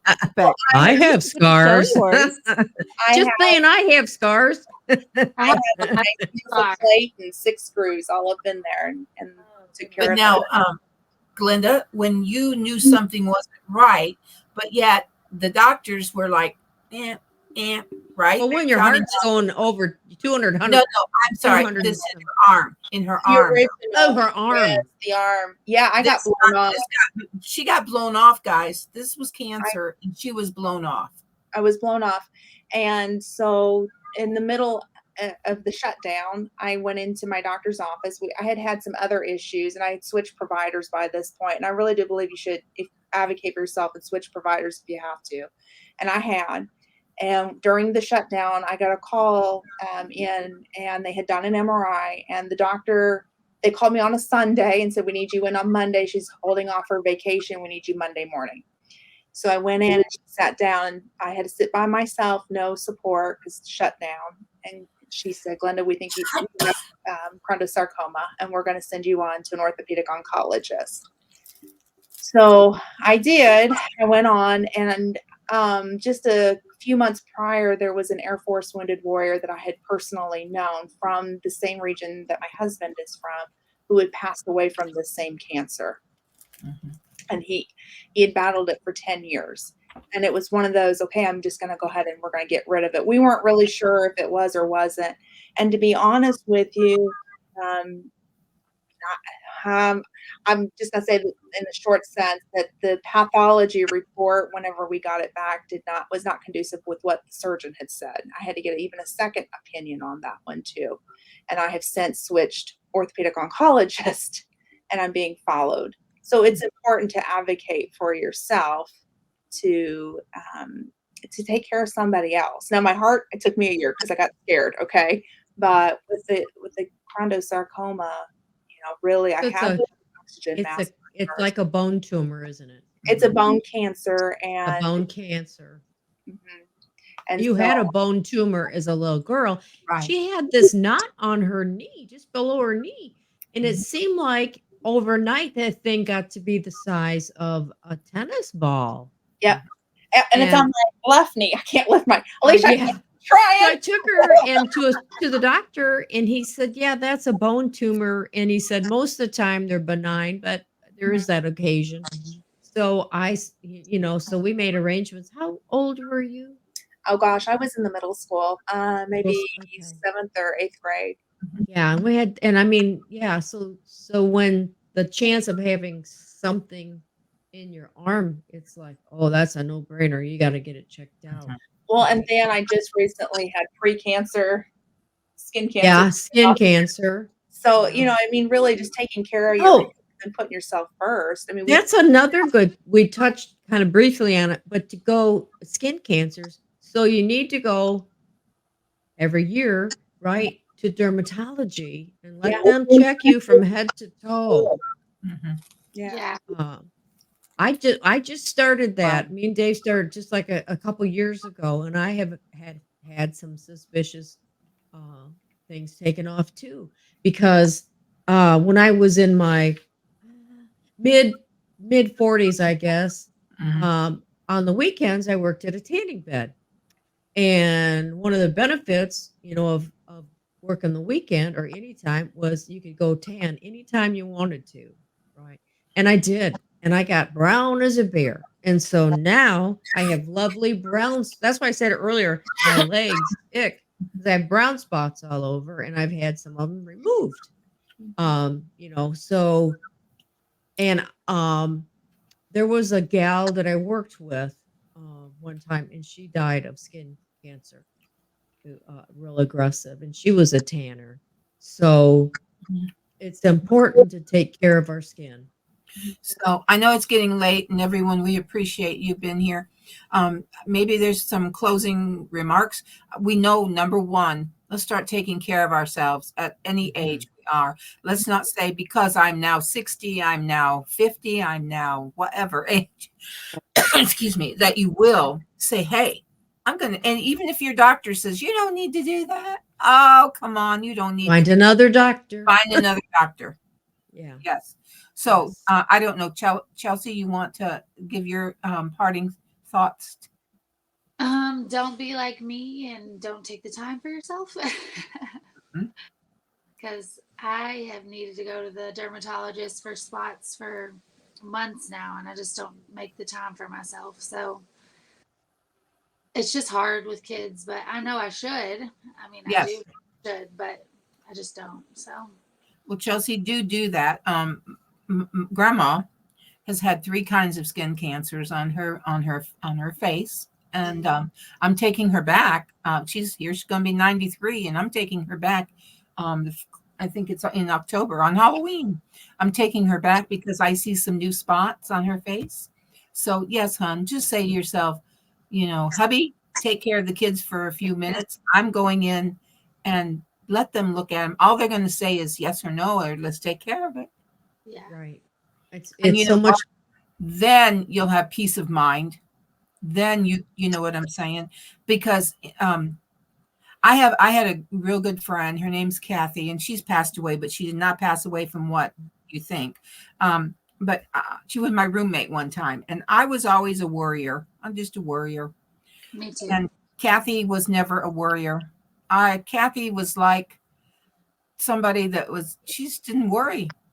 And I admired that coming from, I'm high strung and she's way laid back. But she was like the person, the ostrich with their head in the sand. That's how I described Kathy. Well, Kathy she let a thing go in her body. They removed a 28-pound cancerous tumor out of her abdomen at one time. Wow. 28 pounds, guys. So I learned right there from that person that I kind of admired because they were so laid back. Man, I don't want to be like a ostrich with my head in the sand when it comes to I'm not going to constantly look for something. Please don't get me wrong. I'm going to do the best I can and trust God. Okay. But I'm not going to put off, hopefully. I hope I won't. Oh, okay. Who wants to be next? Melody? Sure, I can go next. I I guess for me, aging really quickly, I think it was a surprise about the actual change, just change. I don't even recognize so much about myself. So that's been really, really hard. But also about the medical aspect of things. I had four spine surgeries in a month because I just let it go. So I'm hearing what you guys are saying, and it's really resonating. So thank you so much. I think this has been a really informative panel, and I really appreciate the fact that that you guys are. I mean, we're all kind of in this together, really, aren't we? You know? Are.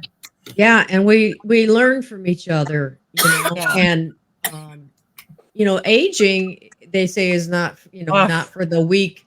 Ugh. I don't Getting like old. it. No, and getting older does kind of suck. It's not Yeah, fun. it does. You can't be a wimp. It's really, but we want to age gracefully if we Right. What I can. always strive for. Yeah, try to age gracefully. But it bothers me a lot. I guess it just does bother me. You know, Yeah, me too. I've made a decision to quit coloring my hair because I have kind of forgot what color I used to have, and it's pretty much it's really salt and peppery. I got a It's little color beautiful. left, Don't let her put it down. It's beautiful. I but love.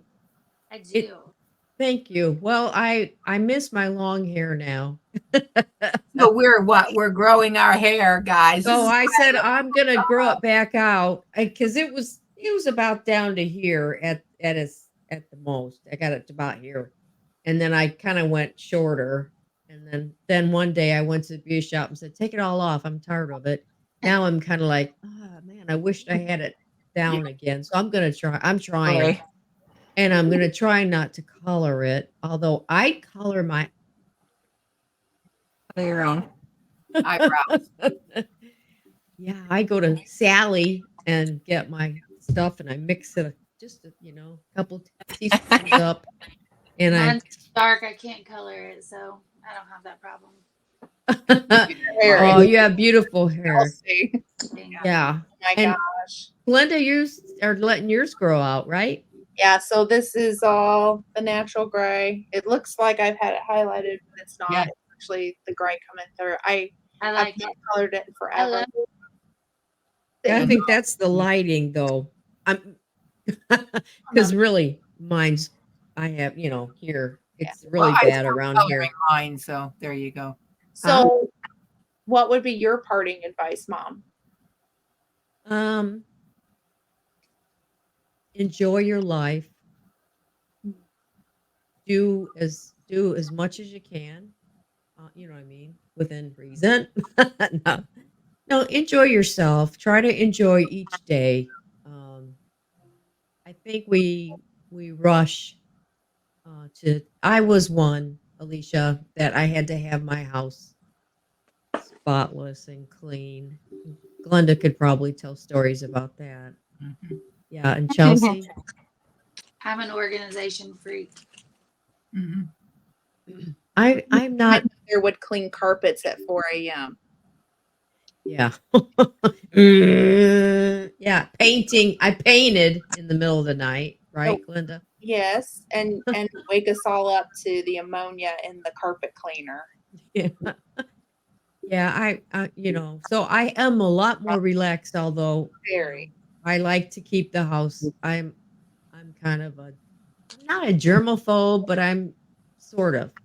I think Yeah, me also too. being during that shutdown kind of made me a little bit more so. Mhm. Yeah, me too. Yeah.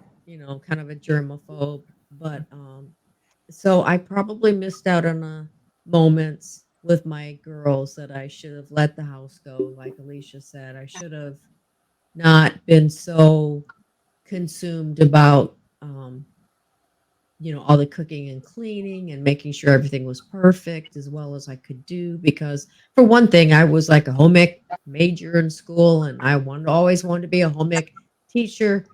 And my girlfriends used to call me mom, because I was always, no, you guys we gotta, watch out and do this. And they're like, okay, mom.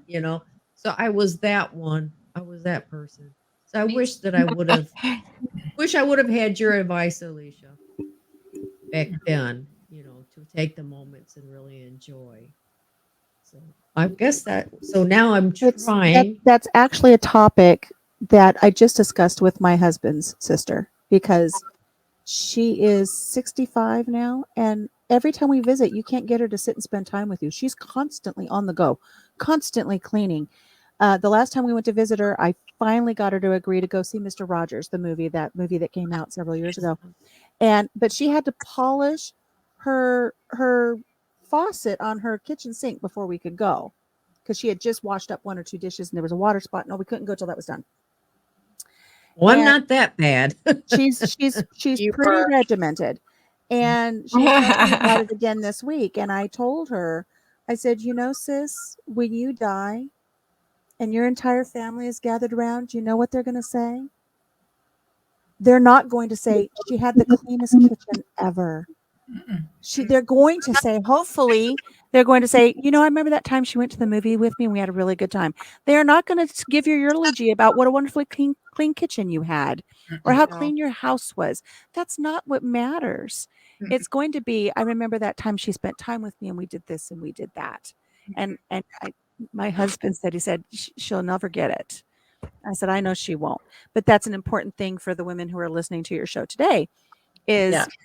really we're all on the same path. We're all going to end up one day passing away. And what do you want to have count before that day happens? And I'll throw my last little bit here in is as somebody who was um as someone who was wheeled into an elevator and told they probably wouldn't live to the next day. I mean, I had to face my own mortality as I was rushed into emergency surgery with the cancer. Um, Now I try to look at the wonderful things I get to have. I live in the Midwest. I live where we get to 50 below zero and blizzards. And every fall, people are like, "Ah, the snow's coming." And I say, "You know what? I'm Yes. still here. I get to see another snowfall. Yes. Because I remember thinking that when they put me in the elevator, I'm not going to get to see my kids again. I'm not going to get to see my husband again. I'm not going to get to see my mother. I'm not going to get to see snow again. I'm not going to get to see the daffodils bloom in March. These are all things that you don't realize until you're on death's door. That's what matters. I did Yes. not go into that elevator thinking, oh my God, I didn't do the dishes, or I didn't get the laundry done, or if I die, everybody's going to come over to the house. I didn't think that. So that's my parting little gem is in a society where everything is disposable and we're so quick to get rid of relationships and things that mean something to us. Hang on to those and let people around you know that you love them. I don't know Chelsea. I don't know Melody, but I know the other three ladies here. And even though I've kind of stepped back because of some issues in my own personal life, I love all three of the ladies that I've gotten to know over the last couple of years. I think of you often. I just took that step back, but I love you guys, and you need to tell people you love them. Yes. That's what I want to say. Even if you're an acquaintance from hundreds of miles away, you ladies mean something to me, and I want you to know that. You do Same here, girl. Lovely. Now, Yeah. Anne, you can. I want to edit something. I know you're going to edit this probably. No, I I think you wasn't. have to. Well, No, I wasn't. the very ending. What if we go ahead and we open in prayer for Glenda? We can open in prayer when this airs. She'll be going into her procedure about this time when we start. And there was something else too. There was someone else. Who was the other person? The grandbaby in the UK. Yes. Yes, Oh, the thank grandbaby in you. the UK. Uh-huh. I mean, that's all you have to do is just. No, let's not edit. Let's start praying. now. No, I'm not. No, Okay, this then- we're If not. you edit and put it in the beginning, then you're going to have to edit where you shared it, and I meant. I think I personally think I it comes- think the people need this. Okay, I then. mean, because Well- we are women of faith. So Do you want me to start? yes. Okay. Heavenly Father, we just come to you in the name of Jesus. We know right now that Glenda is in your hands, Father. You are a loving Heavenly Father. Jesus, you took stripes, that by those stripes that you took, that she is for her healing and that she is healed. Father, we declare and we say that Glenda is healed from the top of her head, the soles and tips of her toes, Father. Her heart is going to be back into a rhythm that is sound and is healthy. And we thank you. And we thank you for Magnus, Father. We thank you for that precious little life, Father God. He is going to grow strong and he's going to be a tower for you and he's going to be a bulwark for the Lord. And he's going to know you, Father. We just thank you for giving him health and healing and strength every day and into his little body. We declare him growing up Yes. and being strong in the Lord and in the power of the Holy Spirit. We thank you for his mother. We thank you for his father. Thank you for his entire family, for his grandparents, Father. Thank you for his aunts and uncles, Lord, that you strengthen this entire family. Thank you for Alicia, Lord, that she is here with us tonight, today, this morning, wherever Yes. you're watching this, whatever time you're watching this. You're looking at a miracle of God, people. You may not believe in miracles, but I know someone who does because she's here with us right now. And thank you for Chelsea, for blessing her, dear Chelsea, for her family, Father. We thank you for giving her, Father, for letting her take a few moments and see a doctor about her skin. She's beautiful, Lord. You've created a beautiful, beautiful daughter. And we just thank you that she's going to get a good report when she goes. She just knows she needs to do it. And thank you for helping Glenda and for helping Anne and I, Father. Thank you that as each one of us, we just found we do have challenges. We do face giants, Lord. But hallelujah, we know that we are victorious and that we can do all things through Christ who strengthens us. Thank you in Jesus' name. Amen. Amen. Amen. And thank you that you're here, Lynn, because Lynn didn't think she was going to make it here I tonight. did not think so. No, Tony, cameraman, he had epidural today in his spine. So Oh, you've just had it coming and going, haven't you? we were at 3 hospitals on Monday. Yes. Sorry, I disappeared for a minute. Levi fell coming down the driveway, and he had a bloody knee. Oh, Oh, and he came in the room, so I had to turn the camera off. is Oh. he okay? Yeah, that's all right. Is he okay? Is He's everything fine. okay? He did mommy Good. kisses real quick, so Oh, Mama's kisses make everything. That's it. Even my mama kisses us still. She Mhm. My mama kissed me too, and I'm like, there's nothing Uh-huh. like that, right? always needs mommy kisses. I told him when he's a football player and he's out there on the field, I want him to tackle somebody and then blow me kisses. that's it. I still give each of my adult kids a kiss on the cheek. That's right. It Yes. doesn't stop. Oh, I'll tell you Well- what, Alicia and Ann, and Melody, some of the young kids today with children wouldn't make it if they had to raise their children like I raised my children. We had safety belts, and we didn't use those. We had baby beds that just you put them in the back seat, and you just put that baby right there in that bed, and you took off. I mean, come on, we went in backs of pickup trucks, and Yeah. I'm telling you what. Oh, when Glenda was a baby, Mm-hmm. we had a Chevy Vega, kind of a hatchback deal, and Put the kids in and the hatchback. I just put her in. No, we took like a board or something Mm-hmm. and put it across that back seat, and then she just laid back in there. I mean, just freewheeling, nothing holding her down. Hey, And I'm still here.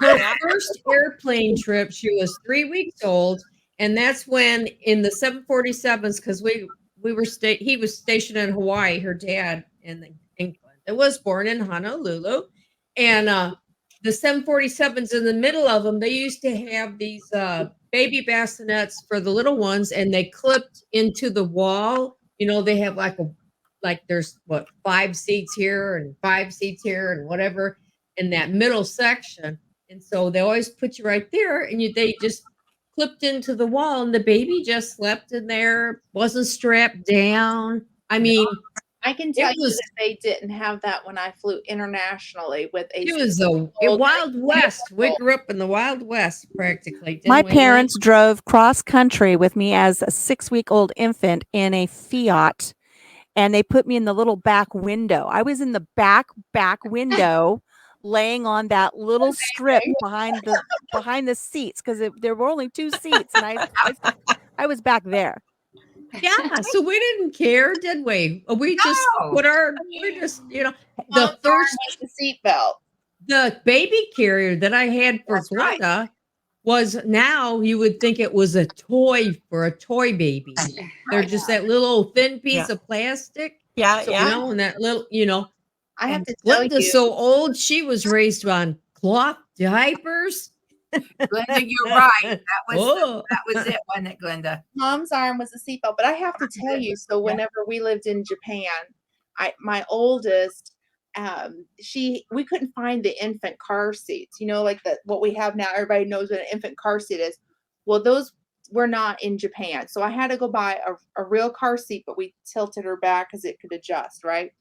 But she had this bouncy chair that looked like an infant car seat, and this thing had like a car vibration to it.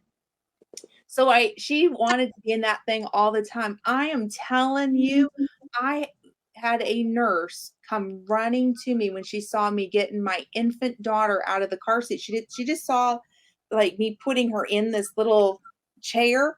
She thought that I had my daughter in this little chair and not in her car seat. I mean, let me tell you, I got my butt chewed from one end to the other in Japan. And I'll never in a million years forget that. And I'm like, I can't get this baby to be happy unless she's in this little chair and it vibrates and her car seat's in the car.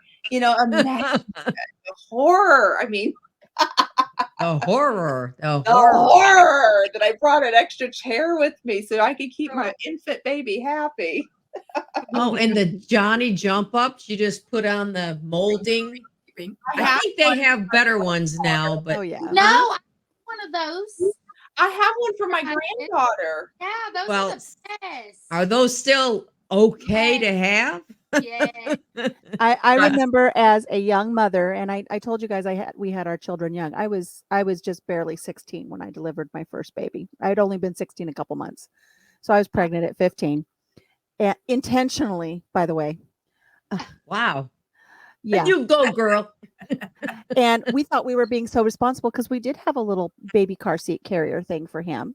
But we had a 1961 pickup truck that had no seat belts. So we had him in the car seat. And then it was on the seat, and we went to go see my husband's mother, and he had to slam on the brakes, and the baby ended up on the floor, still strapped in the car seat. But we thought we were being so responsible. We were so good. We were on it. Well, If we yeah, would have for been in the a bad time- accident, he just would have went right through the windshield. Oh yeah. Well, yeah, same thing. And when we were little kids, you'd ride in the back window and Oh yeah. and in the back of the pickup truck. Oh yeah. Town in the back of the truck, Well, no now, big deal. my husband's father, we were in the back of his Jeep, both families going up and down a hill. Yep. What did yeah. my father-in-law tell you about his Jeep? We went up and down several Oh, we times. We're thought we were- whoa! Oh yeah, six kids and 4 adults in that Jeep. No seatbelts. We were in No the back. seatbelts, just four-wheeling up and down these hills, and we had such a great time. And then we get back to the house, and I don't know, for some reason the dads looked under it for some reason, whatever. But the 4-wheel, we're doing it in two, on Hey, two before wheels. we go, I just want to say, can you look out Melody's windows? Look at that. Oh, beautiful. I know. I have to move my glasses so I can see. Is that a Christmas tree back there outside? No, it's Is that an a big evergreen? 70. It's a 75-foot tree, right outside the window there. That's it's a little huge. bit dangerous, actually. What kind of a tree is it? Evergreen? Is it Yeah, it could be a pine or a fir. I'm Yes. thinking maybe a pine. Yeah. The Just go island There. captured them. Sorry? Oh, What time of day is it there? It's what time is it there? It's 3 hours before. it's Oh, well, it's not. it's after 10 in the 9. morning right now. Yeah. No, it's in the 17. evening. It's 5 after 9. So it's 6 o'clock right here. 6:09. 6:09. So And beautiful. everybody's Yeah. watching the show going, no, it isn't. It's Yeah. He's doing right now, right? Right. but the sky is pretty though. Look at the blue sky. Oh, just Yeah. beautiful. What were you saying, Chelsea? Do what? Say that again, Chelsea. I just noticed how bright and pretty it was outside in pitch black. Yeah. Yeah. It is. It's beautiful. It's, we've had such terrible smoke. So yesterday was the first day without it. And now this is probably the best day we've had for a while because we've had terrible wildfire smoke. Yeah. Yes. Wonderful. Yeah, and that is still going on, isn't it? Yes. Still is. Yeah. We've You got know, one about and- 10 kilometers away. There's a that's not that well, you're on the island, so you're Yeah, but all that. Just the smoke. smoke. Oh, Right, yeah. right. I follow another channel, and he is a weather watcher, and he was showing that there are so many wildfires all over the world right now. Yeah. It's not, it's not just Canada. It's in Europe too. It's everywhere. There's wildfires. Yeah. So, Yeah. terrible. Well, But ladies, thank you again so very much. Ann and I, we just counted a privilege, don't we, Ann? That yes, you all spend some of your precious time with us and help other ladies and gentlemen out there. They're to maybe just think about things from it. Maybe slow down and smell the roses and get checkups, and don't think you're ever too old to get a checkup and just Right. do if you do the small things, take care of the small things. The big things kind of, you won't have as many big things if you nip it. Let's be like Barney. nip it. Well, I've had to tell you that a lot. Hey, if I didn't have a great sister, I have to tell you, I have a wonderful sister, and she really does help me. She'll go, Lynn, I'm sorry, I sound mean, and I don't mean to.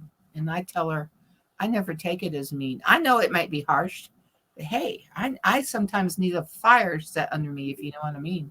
Life is Because a you'll go, fire. well, hey, we saved your vision one time. She said, I'm having trouble seeing. I don't know what's going Right. on with this eye. And I'm like, go straight Well, we right went now straight to the eye doctor. I've had 7 eye surgeries on both of my eyes, between my 2 eyes, 7 surgeries. Oh no. Yeah, and Yeah, I'm like the VA's miracle. I've had detached retina, 2 macular holes, vitrectomies, cataracts, you name it. yeah, And but no, your cornea was detached that no, time. detached retina.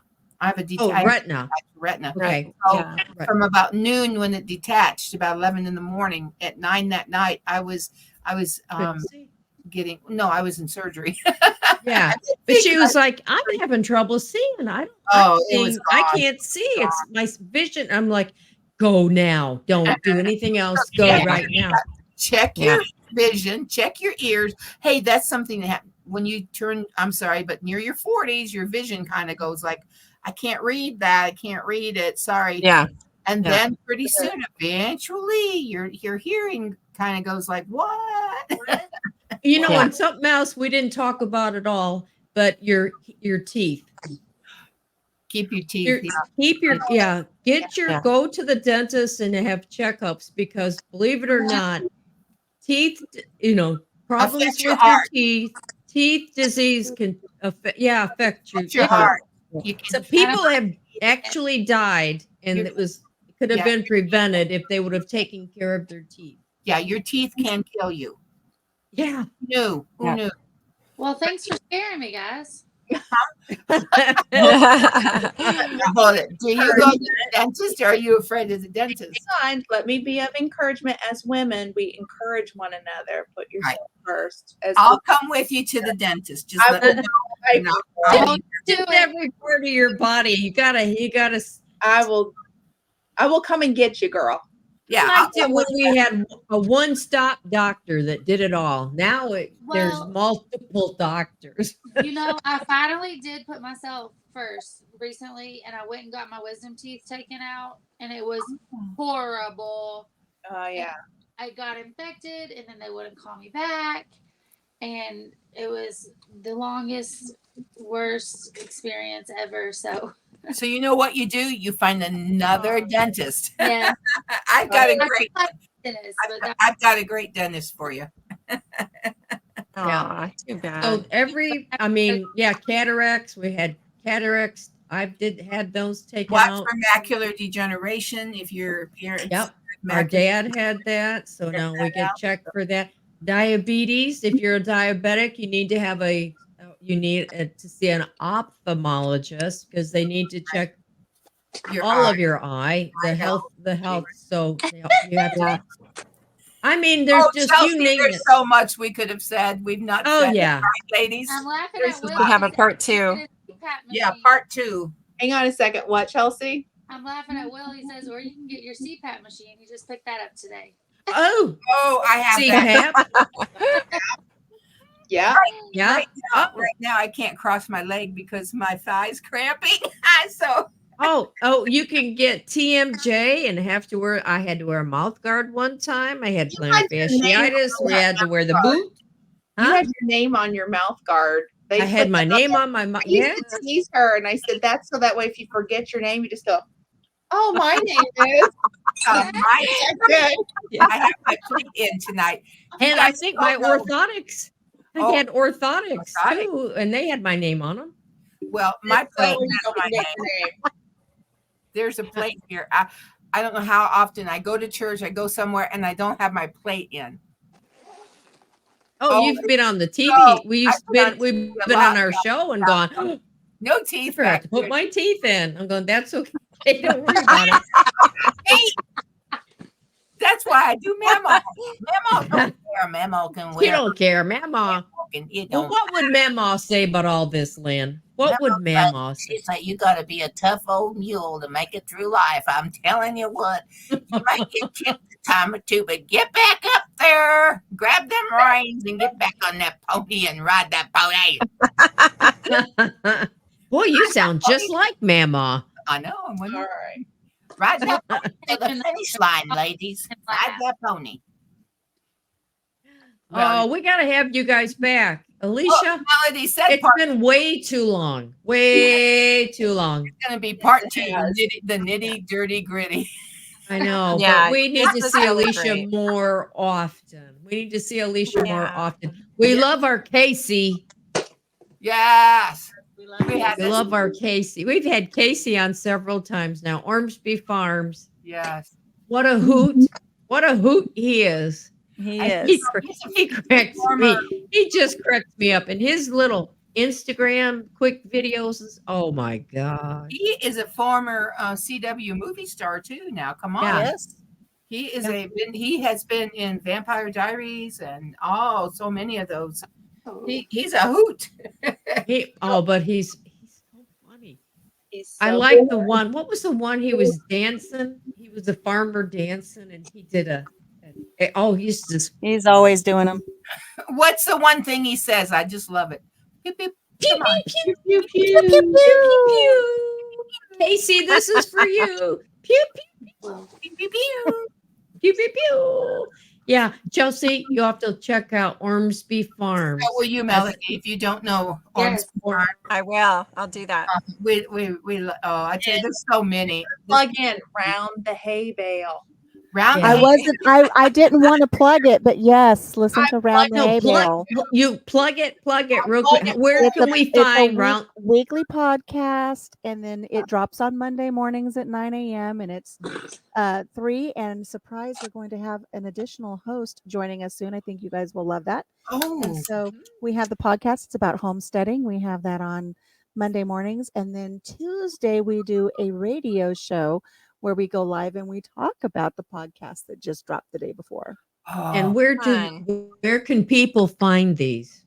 Round the Hay Bale, we have a YouTube channel. You can listen to the podcast on any of the podcast platforms, Apple, Spotify, and Google. Just ask Alexa; she'll take you there.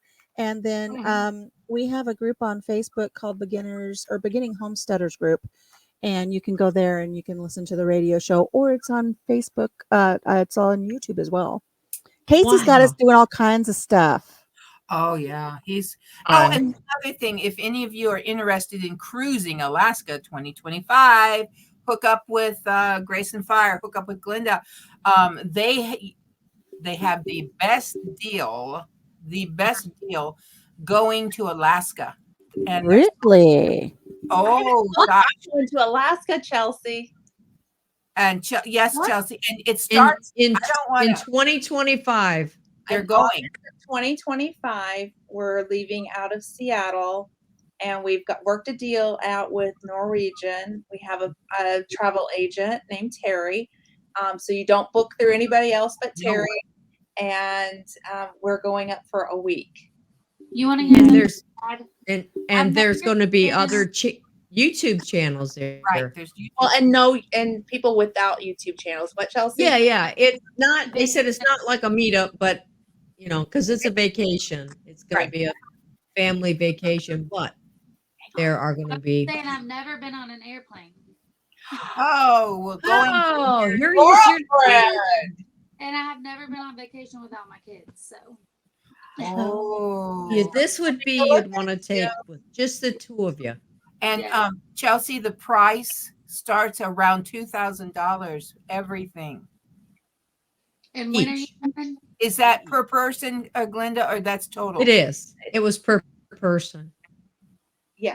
But it depends on what cabin you're going to get. Right. So But you're like gonna get interior starts or- at like 4,000 for a couple, which is like unheard of for an Alaska cruise. And Yeah. it includes your air flight from a major city to Seattle. Oh, well, I'll what do you tell know? later, Chelsea. So When is yeah. it? we'll August of 2025. Okay. you book But you it now, and it's good. well, you don't have. well, You have to not- put down what was $125 per person is only. That's all you'd have to put on it now, and it has to be refundable. paid up until Just paid in full and 5th of 3 months prior. Mhm. Yeah. Right. So, and there's no Anyway, pay on it slowly. Well, lazy guys, days it's been fun. ahead. Wait a minute. Lazy days ahead.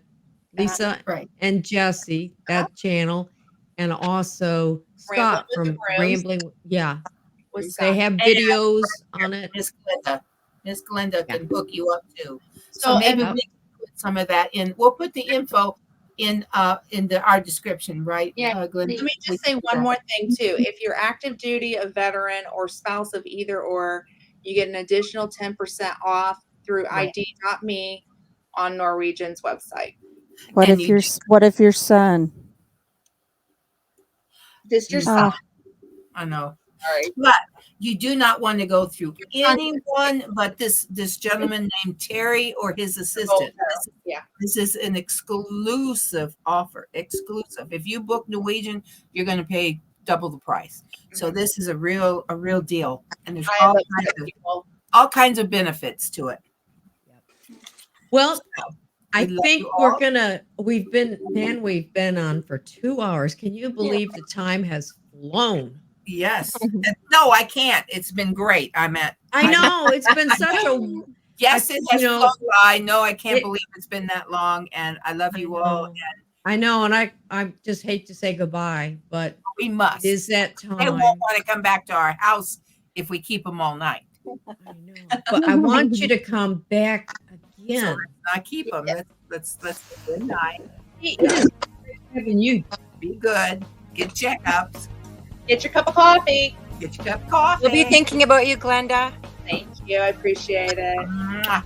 Bye-bye, everyone. Bye. Bye. There's that music, Lynn. That was Stick nice around. to meet you. Thanks. Let's Chelsea. dance out. Are you ready to dance out? Chelsea. Mwah. Thank you, Chelsea. Thank you, Alicia. Thank you, Melody. Thank you, Glenda. The skeleton And I love Bye, that. Lynn. bye. Mwah. Who was doing that? Who was doing that? I like it. Bye, Alicia. Bye, Melody. Bye, Chelsea. Bye, Glenda. Bye, everybody. See you next week, next Wednesday, 10 a.m. Eastern, right here on the official Ann Lynn Show. Bye, everybody. See you next week. Bye. Find out where I'm at.